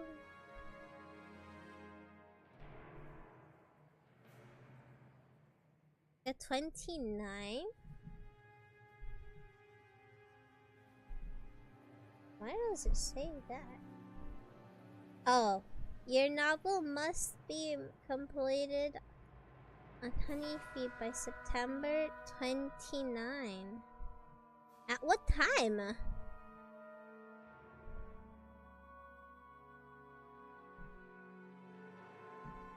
Does it have a time? 11:59 p.m.? 11:59? Wait. 11 o'clock 59 minutes. Yeah, I think I'm gonna need like some sleep soon. Oh yeah, it says July 7 to September 29. It doesn't have a time though.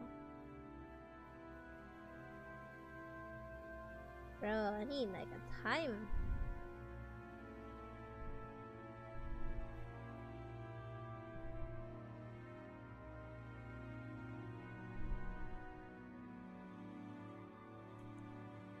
Oh my god.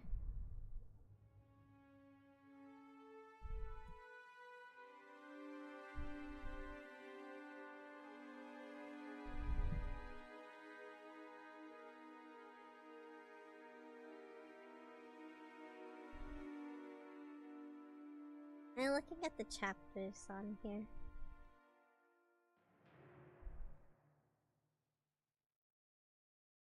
Not the chapters, but like you can like see some of the stories, I guess, that people submitted.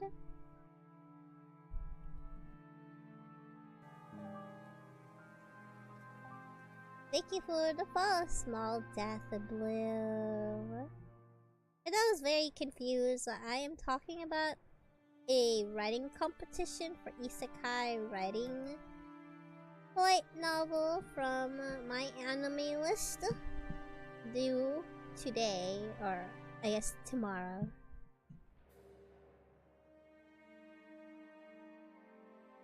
That you upload to the site that they have.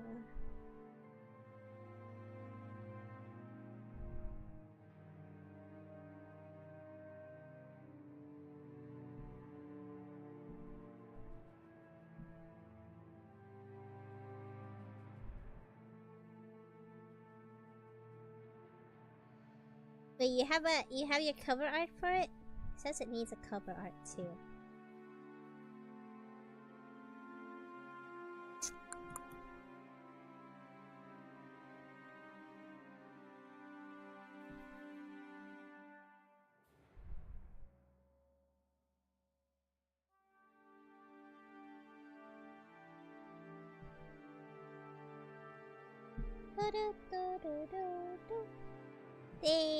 Thank you, Small.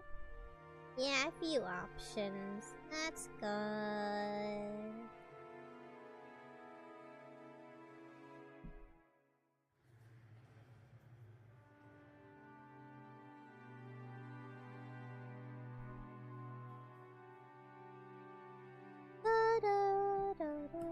There's so many stories that people have uploaded. There's too much time, and like too much thinking to do in little time.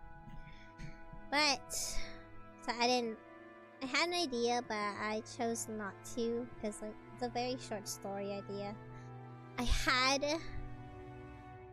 But I think I'll just have it as like a 5-minute ASMR script or something. So like my isekai story was like, I don't really have a beginning, but basically there was gonna only be 2 characters in it, so that's not very long. Basically you get isekai'd into like a body and you have no memories of what this person was doing, but you got isekai'd as a wolf. And then you awake next to a fairy. and stuff. And there was like a city that was burning, and you don't remember what the character you got isekai'd into. You took the role of some other of a thing, and he was a wolf. But you're like, what? I don't remember. Who are you? And there was this fairy trying to help you and stuff. And people were gonna blame you for the destruction of like, there was like a village that was burning. But I don't really have like 50k worth of that. It's literally a story of 2 characters. Right? So I think I'm just gonna make like a random ASMR. You got isekai'd as a wolf, and it's like, it's gonna just have sounds of like the fairy petting your fur. Leave it to Ari to make a furry anime. But as it turned out, you were actually a special wolf. You were actually a wolf god that descended from the mountain.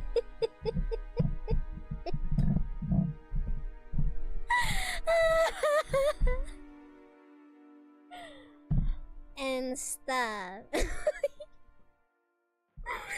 I was just like, I think I just have that as ASMR script, and it's gonna just like be like head pats or whatever, fur patting sounds. I don't know. It's just gonna be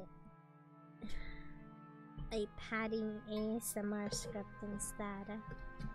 Because I really didn't have a very long story. It's very short. It is not worth 50k. There's literally 2 characters in it. So I was like, you know, I don't have any other ideas. I'm just gonna pass the flame to God's right seat. Yeah. Go, God's right seat. Hey, I'm gonna save. I'm also kind of tired.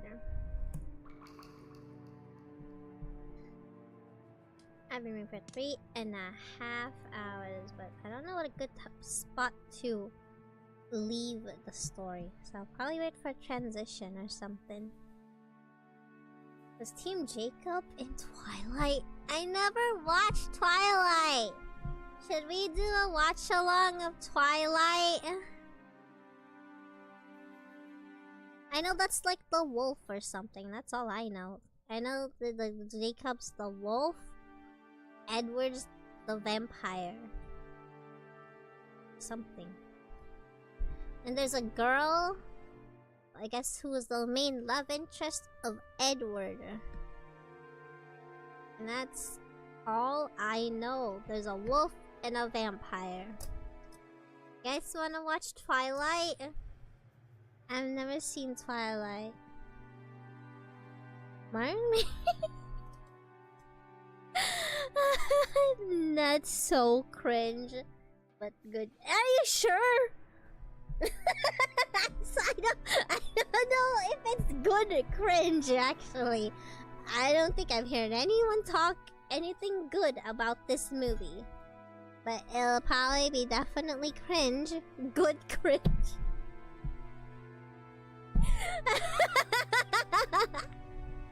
I just feel I'm gonna die watching it, but I'm sure it's not that bad. I haven't seen it. I haven't heard anything good about it. So maybe we can watch it. I mean, it's October. We can do that. I haven't seen it either. Yeah, you could try watching Twilight the week after our horror. This week we're watching Black Phone on Friday. And then I don't have a schedule for the following week in terms of watch along, but I'm thinking of like putting some horror, I guess. I don't know, supernatural movies. I want to try watching Halloween because I've never seen it. Halloween is the Mike Myers movie, right? I haven't seen it either, so I might consider watching that. And all I know is Mike Myers has like a ghost for a head. That's quite true. He has a white mask on or something. And he has a knife and he has this cool chase theme. Why does he get a chase theme? But you know, it's okay. I like the song. The first one, whichever one was called Halloween. The prequel? What's the prequel called? I was just watching the first one. I didn't even know they had a prequel. I know there's like a sequel, like Halloween 2 or something like that. Yeah, I think I'm watching just something called Halloween. I think there was a new version, but I think I want to check out the old version, which is, I guess, the one most people seen the first time. It's called Halloween. Made in 1978. My god. Hold up. It's called... Surely it's not gonna be as funny as when we watched Evil Dead. I think there was a new one they made in, there's a new one in 2018. Will you guys prefer to watch the 2018 version or the 1978 version? No, wait. The 2018 version sounds like a sequel. It says the final confrontation with Michael Myers. Okay, never mind. We'll watch the 1978 version.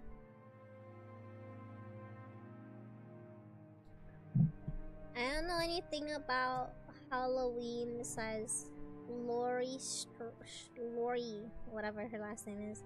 Laurie Strode or something. Cause I played Dead by Daylight. So that's all of my knowledge. And when I did recommend me movies, someone said Halloween 3? But I've never even seen Halloween 1.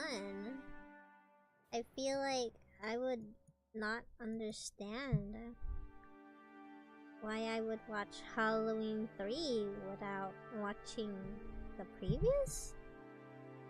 Halloween 3 is that the sequel to Halloween? Halloween 3? Season of the Witch? That one got recommended, but I don't know much about Halloween.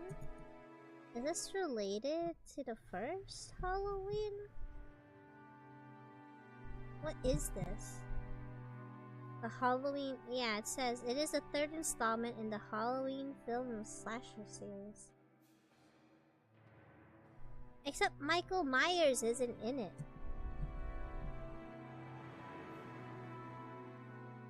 Maybe we could watch 1 and 3.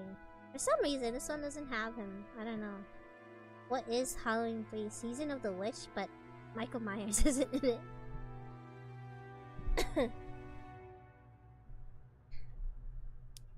Since I last saw... There's like the first one. But he was a kid? Let me see. Featuring witchcraft. Halloween film series. Halloween 1978. Halloween 2. Halloween 3. Halloween 4. Halloween 5. Halloween 20 years later. Halloween Resurrection. How many? Halloween Kills. Halloween End. Oh my god. Why is there so many? What is this? We'll just watch the first one. I think I need some context, so we'll just watch the very first 1978 one. different timelines up. I'm looking at it. There's like Halloween 1 to Halloween Curse of Michael Myers. And then like a Halloween H2O. Halloween H2O. Who named this? Halloween Resurrection, and then Halloween 2018, 2021, 2022. Why is there so many? I have not seen a single one. I think we'll watch the first one sometime, because I've never seen it. You watched the Rob Zombie reboots. Is that the 20... Oh, you watched the 2007 one?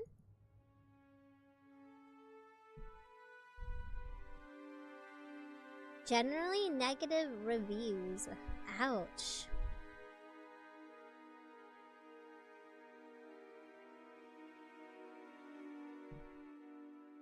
I think we'll try the original one. You know, the OG. Before exploring, I guess. If I decide to explore other Halloween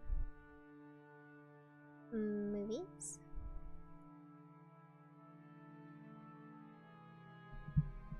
His kid being horrific. Ah. We'll see. Yeah, I'm gonna try watching Black Phone, Halloween. I think I'm gonna try and continue Higurashi. And maybe we could try Twilight for laughs and giggles, I guess.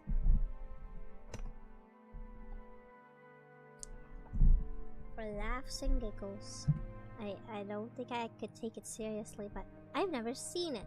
So who knows? Maybe it'll be an amazing movie in 2025. I don't know.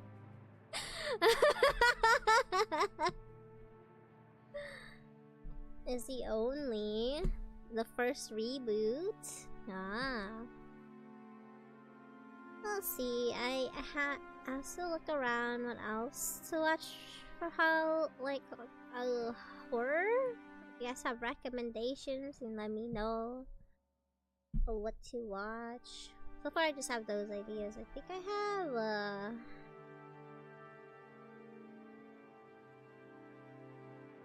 Nosferatu and Megan. Maybe I could do a poll.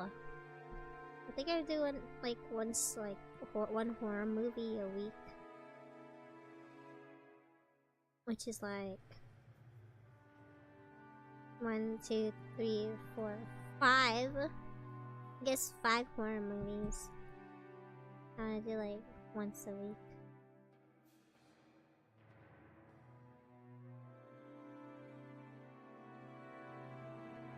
When is the transition? It's midnight because I want to save and sleep. Alien? Nah. Is it scary? The horror movie? Or is it more sci-fi? I have not seen Alien. I think I saw one Alien movie once, but I think it's like a more modern one. The Nightmare Before Christmas. Dark Shaman. That's a Christmas movie.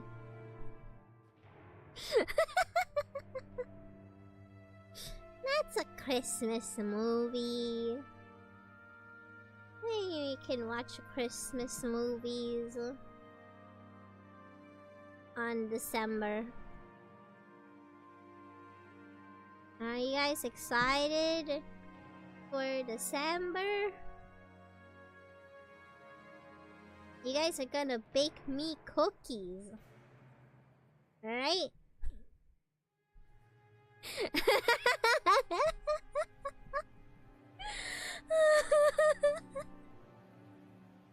And give me presents, right? Right? Yay! I need to later, I guess closer to December, I will have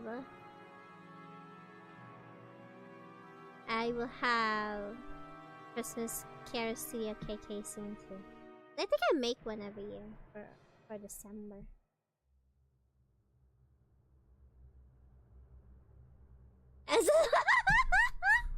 Yeah, with cookies, right, again? You guys are gonna bake the best Christmas cookie. Yeah.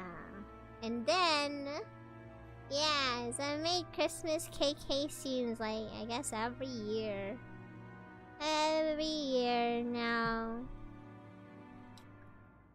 Ba-da-da-da-da. I still have my last year's one on here. Well, not as a screenshot, but I have it. I saw my KK like in my scenes list. I had Christmas, and then I think I have an idea for New Year's. Dun da dum bum.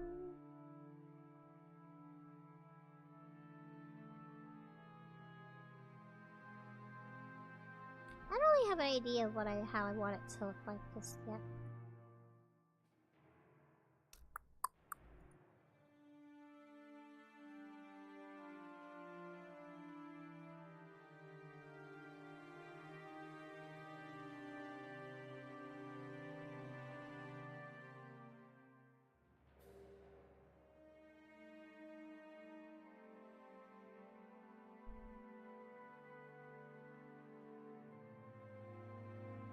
Yeah.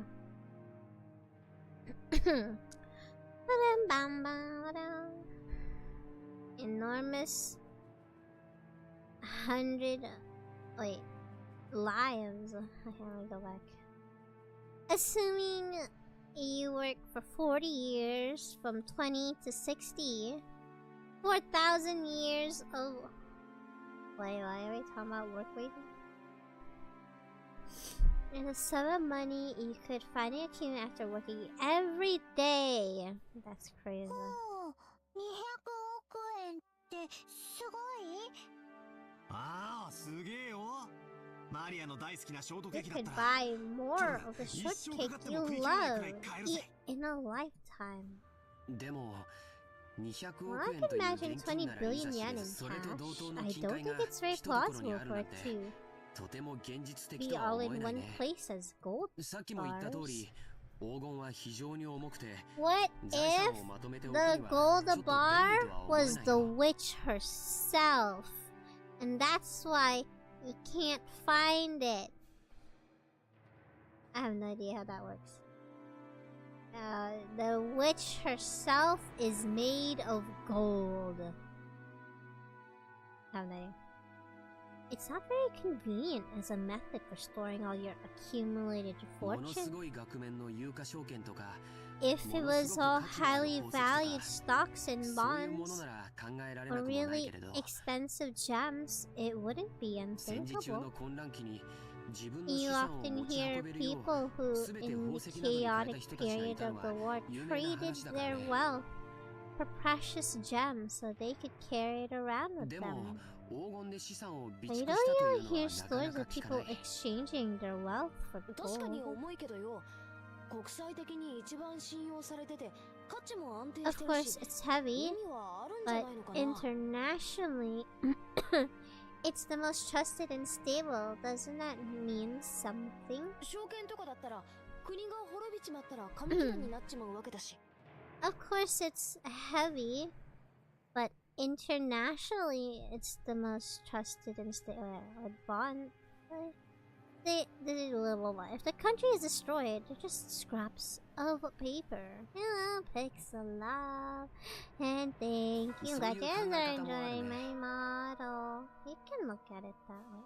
でも 10kg のインゴット一つ Maybe でも the gold 体 was 感 the 重量は friends we 相 made 当のものだ along よ。 the way.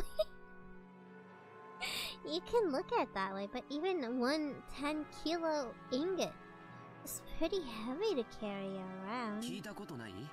Have you ever heard of 50 this? キロの人間は背負えても You can't carry 50-kilogram bag over your shoulder. What if the gold is in between the walls? Like inside a pillar to hold the house up. I have no idea. So you're saying we're talking 20 billion yen banknotes lying around.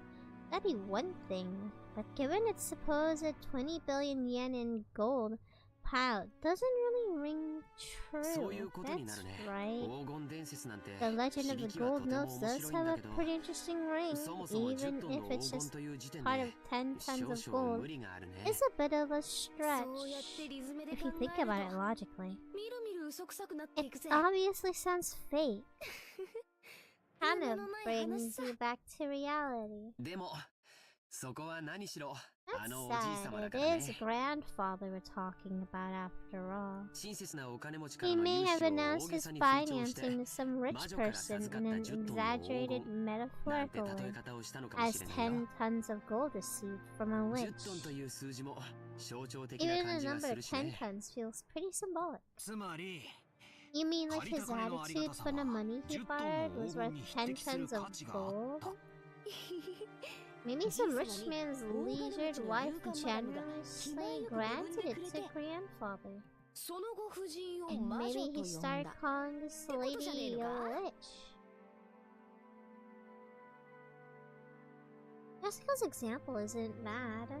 If someone was generous to lend a huge sum of money to grandfather, when his trustworthiness was still 0, she would certainly be someone worthy of being called a witch.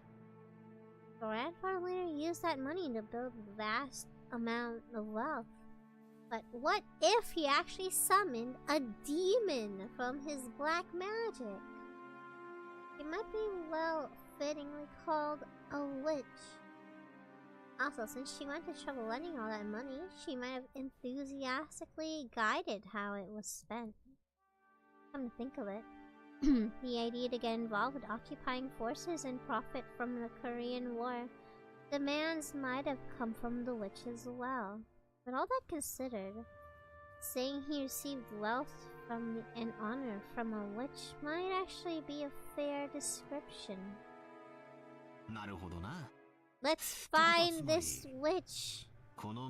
This witch granted funds necessary to revive the family. Grandfather owed her big time. If that's the case, then grandfather had a huge painting drawn and displayed out of the feelings of gratitude. That might not be strange of a story. Honestly, it was like an old witch-like granny, and then grandpa idealized her appearance and turned her into beauty, and he had a painting drawn. She wouldn't be nearly this pretty. That's possible. The name Beatrice seems pretty Western. To think about how everyone in her family has Western style names. Maybe even the name Beatrice is a result of grandfather trying to rearrange some person's name to make it sound Western. That means this pretty lady doesn't exist outside the picture. Guess that means I want you to rub those elegant breasts. Not in the first place. Isn't a witch a little weird? Like, you could find something like that anywhere on Earth. As I laughed and made fun of the witch in an attempt to differentiate myself from kid I was 6 years ago who was afraid of the witch of the forest. Maria tugged at my sleeve. The strength that she did displayed a little annoyance, huh? Huh? Beatrice exists! Maria stared up at me. She had an unusual sour look. I could tell she was angry because of the color of her eyes. Witches exist! Witches exist. I feel like there's something wrong with this girl. I feel like something wrong with her. Oh, sure they do. If you turn TV on and watch anime or something. Alright, good night, Dark Shaman. I'll see you later. Bye. Sleep well.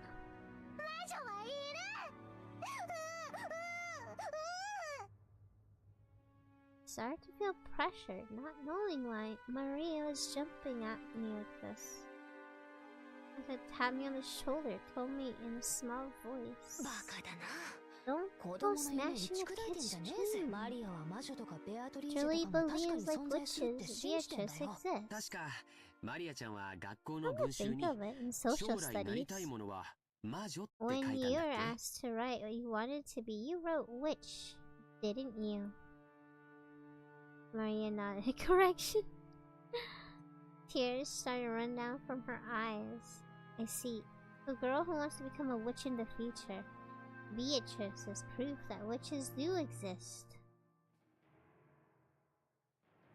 And is someone who admires and strives to be. They exist. Hero. Yes.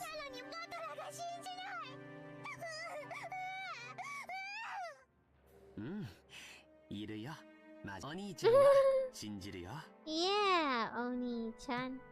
Watching this, Jessica poked at me on the side, so that's what it is. Basically, I could just drop the bomb of Santa Claus doesn't exist. Do you guys believe in Santa Claus? And in front of a child who believes on Christmas Eve. I'm not the kind of guy who likes to shatter kids' dreams. Sorry. I was trying to make fun. I wasn't trying. Of course not. Yeah. I have a funny story about that. I don't know. See, when I was younger, I did believe in Santa because one night I went downstairs. That's where the Christmas tree was when I was a kid.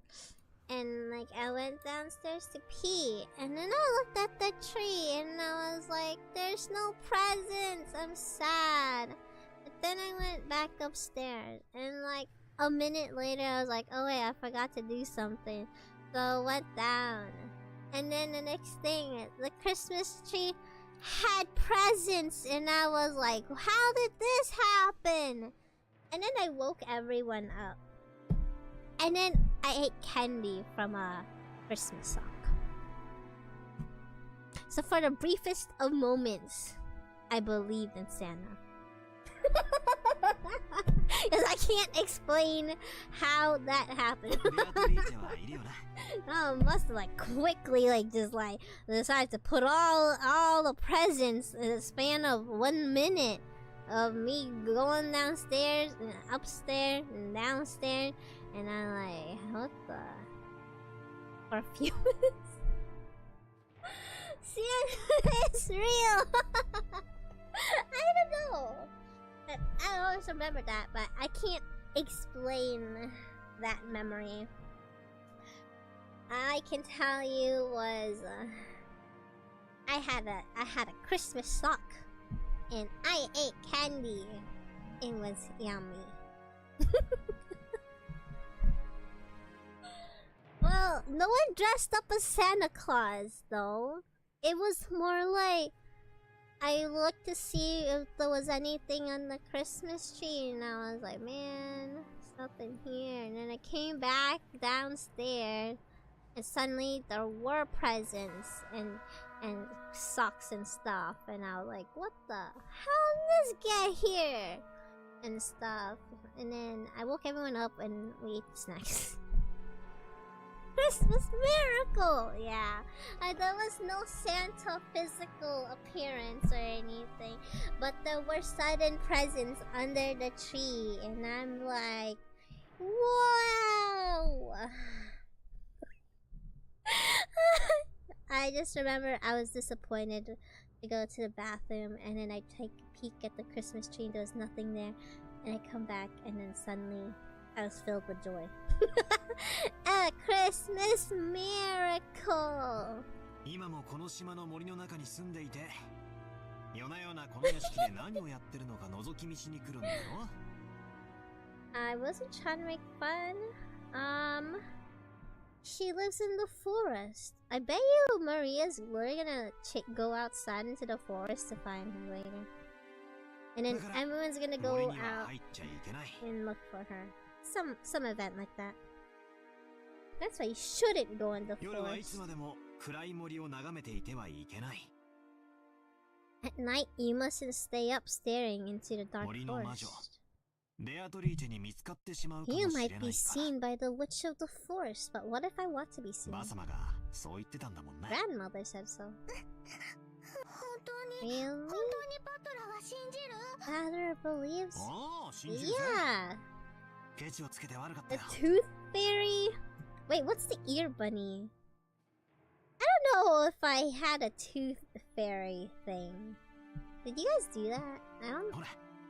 I don't think I did tooth fairy things. I stuck my hand out and Rhea grabbed it and we made up. Finally! This is where I was about to leave to go to the beach. I was surprised to find us gathered. The first time I have seen Beatrice's portrait, he is fascinated by it. Yep, she does that, doesn't she? It's truly beautiful. I am sure that she captivated the master. In addition to patron theory, there's also theory she was grandfather's first love. Either way, it's been several decades since he met her. Even now, she holds a special place in his heart. Which must mean he is still captivated by her, even today. Sheesh. That must have made grandmother pretty jealous. That did happen, actually. I can't believe he was cheating on her with a blonde-haired woman. Ow. Good smell. From Shannon. Vanilla.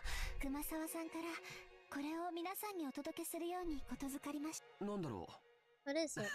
Oh, excellent. Cookies! I want to eat cookies. Certainly, you may eat as many as you would like, but I'm sure whether it's really acceptable to serve cookies in a place like this in front of a portrait. Shannon sent us a glance, which seemed to ask what we wanted to do. But thinking about it, that would be bad manners. Let's put the cookies in the bento and have a picnic. Oh. Have a picnic. If we can eat cookies, let's go. Let's get some fresh air. Okay, maybe after they leave I can save. And then I can sleep. I'll go to the beach in the first place. Shannon, sorry, but can I ask you to get us a blanket to sit and some flasks of tea? Right. Certainly. Received her instructions and gracefully bowed before retracing her steps. And we headed to the beach on our own.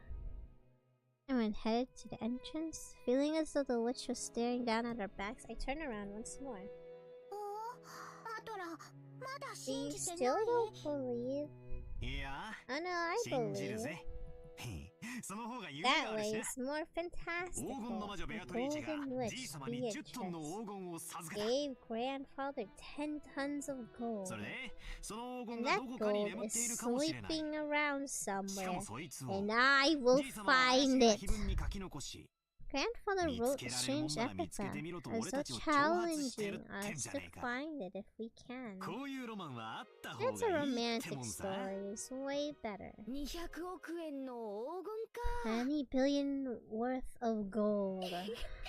That's a ridiculous amount of money. 50億円か。すごいね。Incredible. It's kind of like, what's it called? Maria keeps saying ooh and repeating iku それだけあったら sometimes. どんな事業でも起こせそうだよ。いや、そもそも Like, 働かず it に could live 生涯を a 優雅に過 horse ごせるだろう without ね。 ever wondering at all.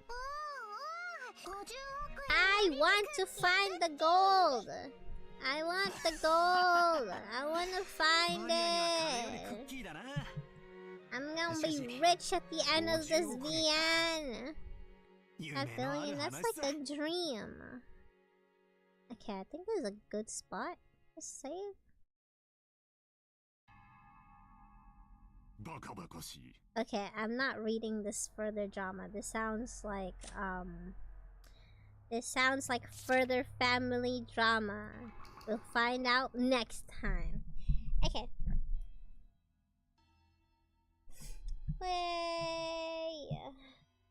This is what they call it? Cliffhanger time. Okay.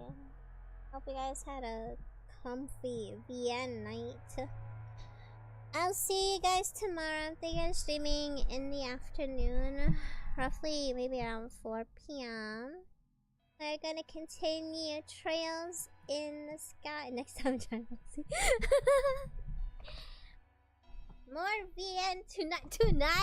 Now we're gonna do some RPG, and then Wednesday I haven't decided. My Wednesday stream is gonna be like undecided, and I think Thursday's my Pokemon Black, and on Friday we're gonna watch the Black Phone at I think 5:30 p.m.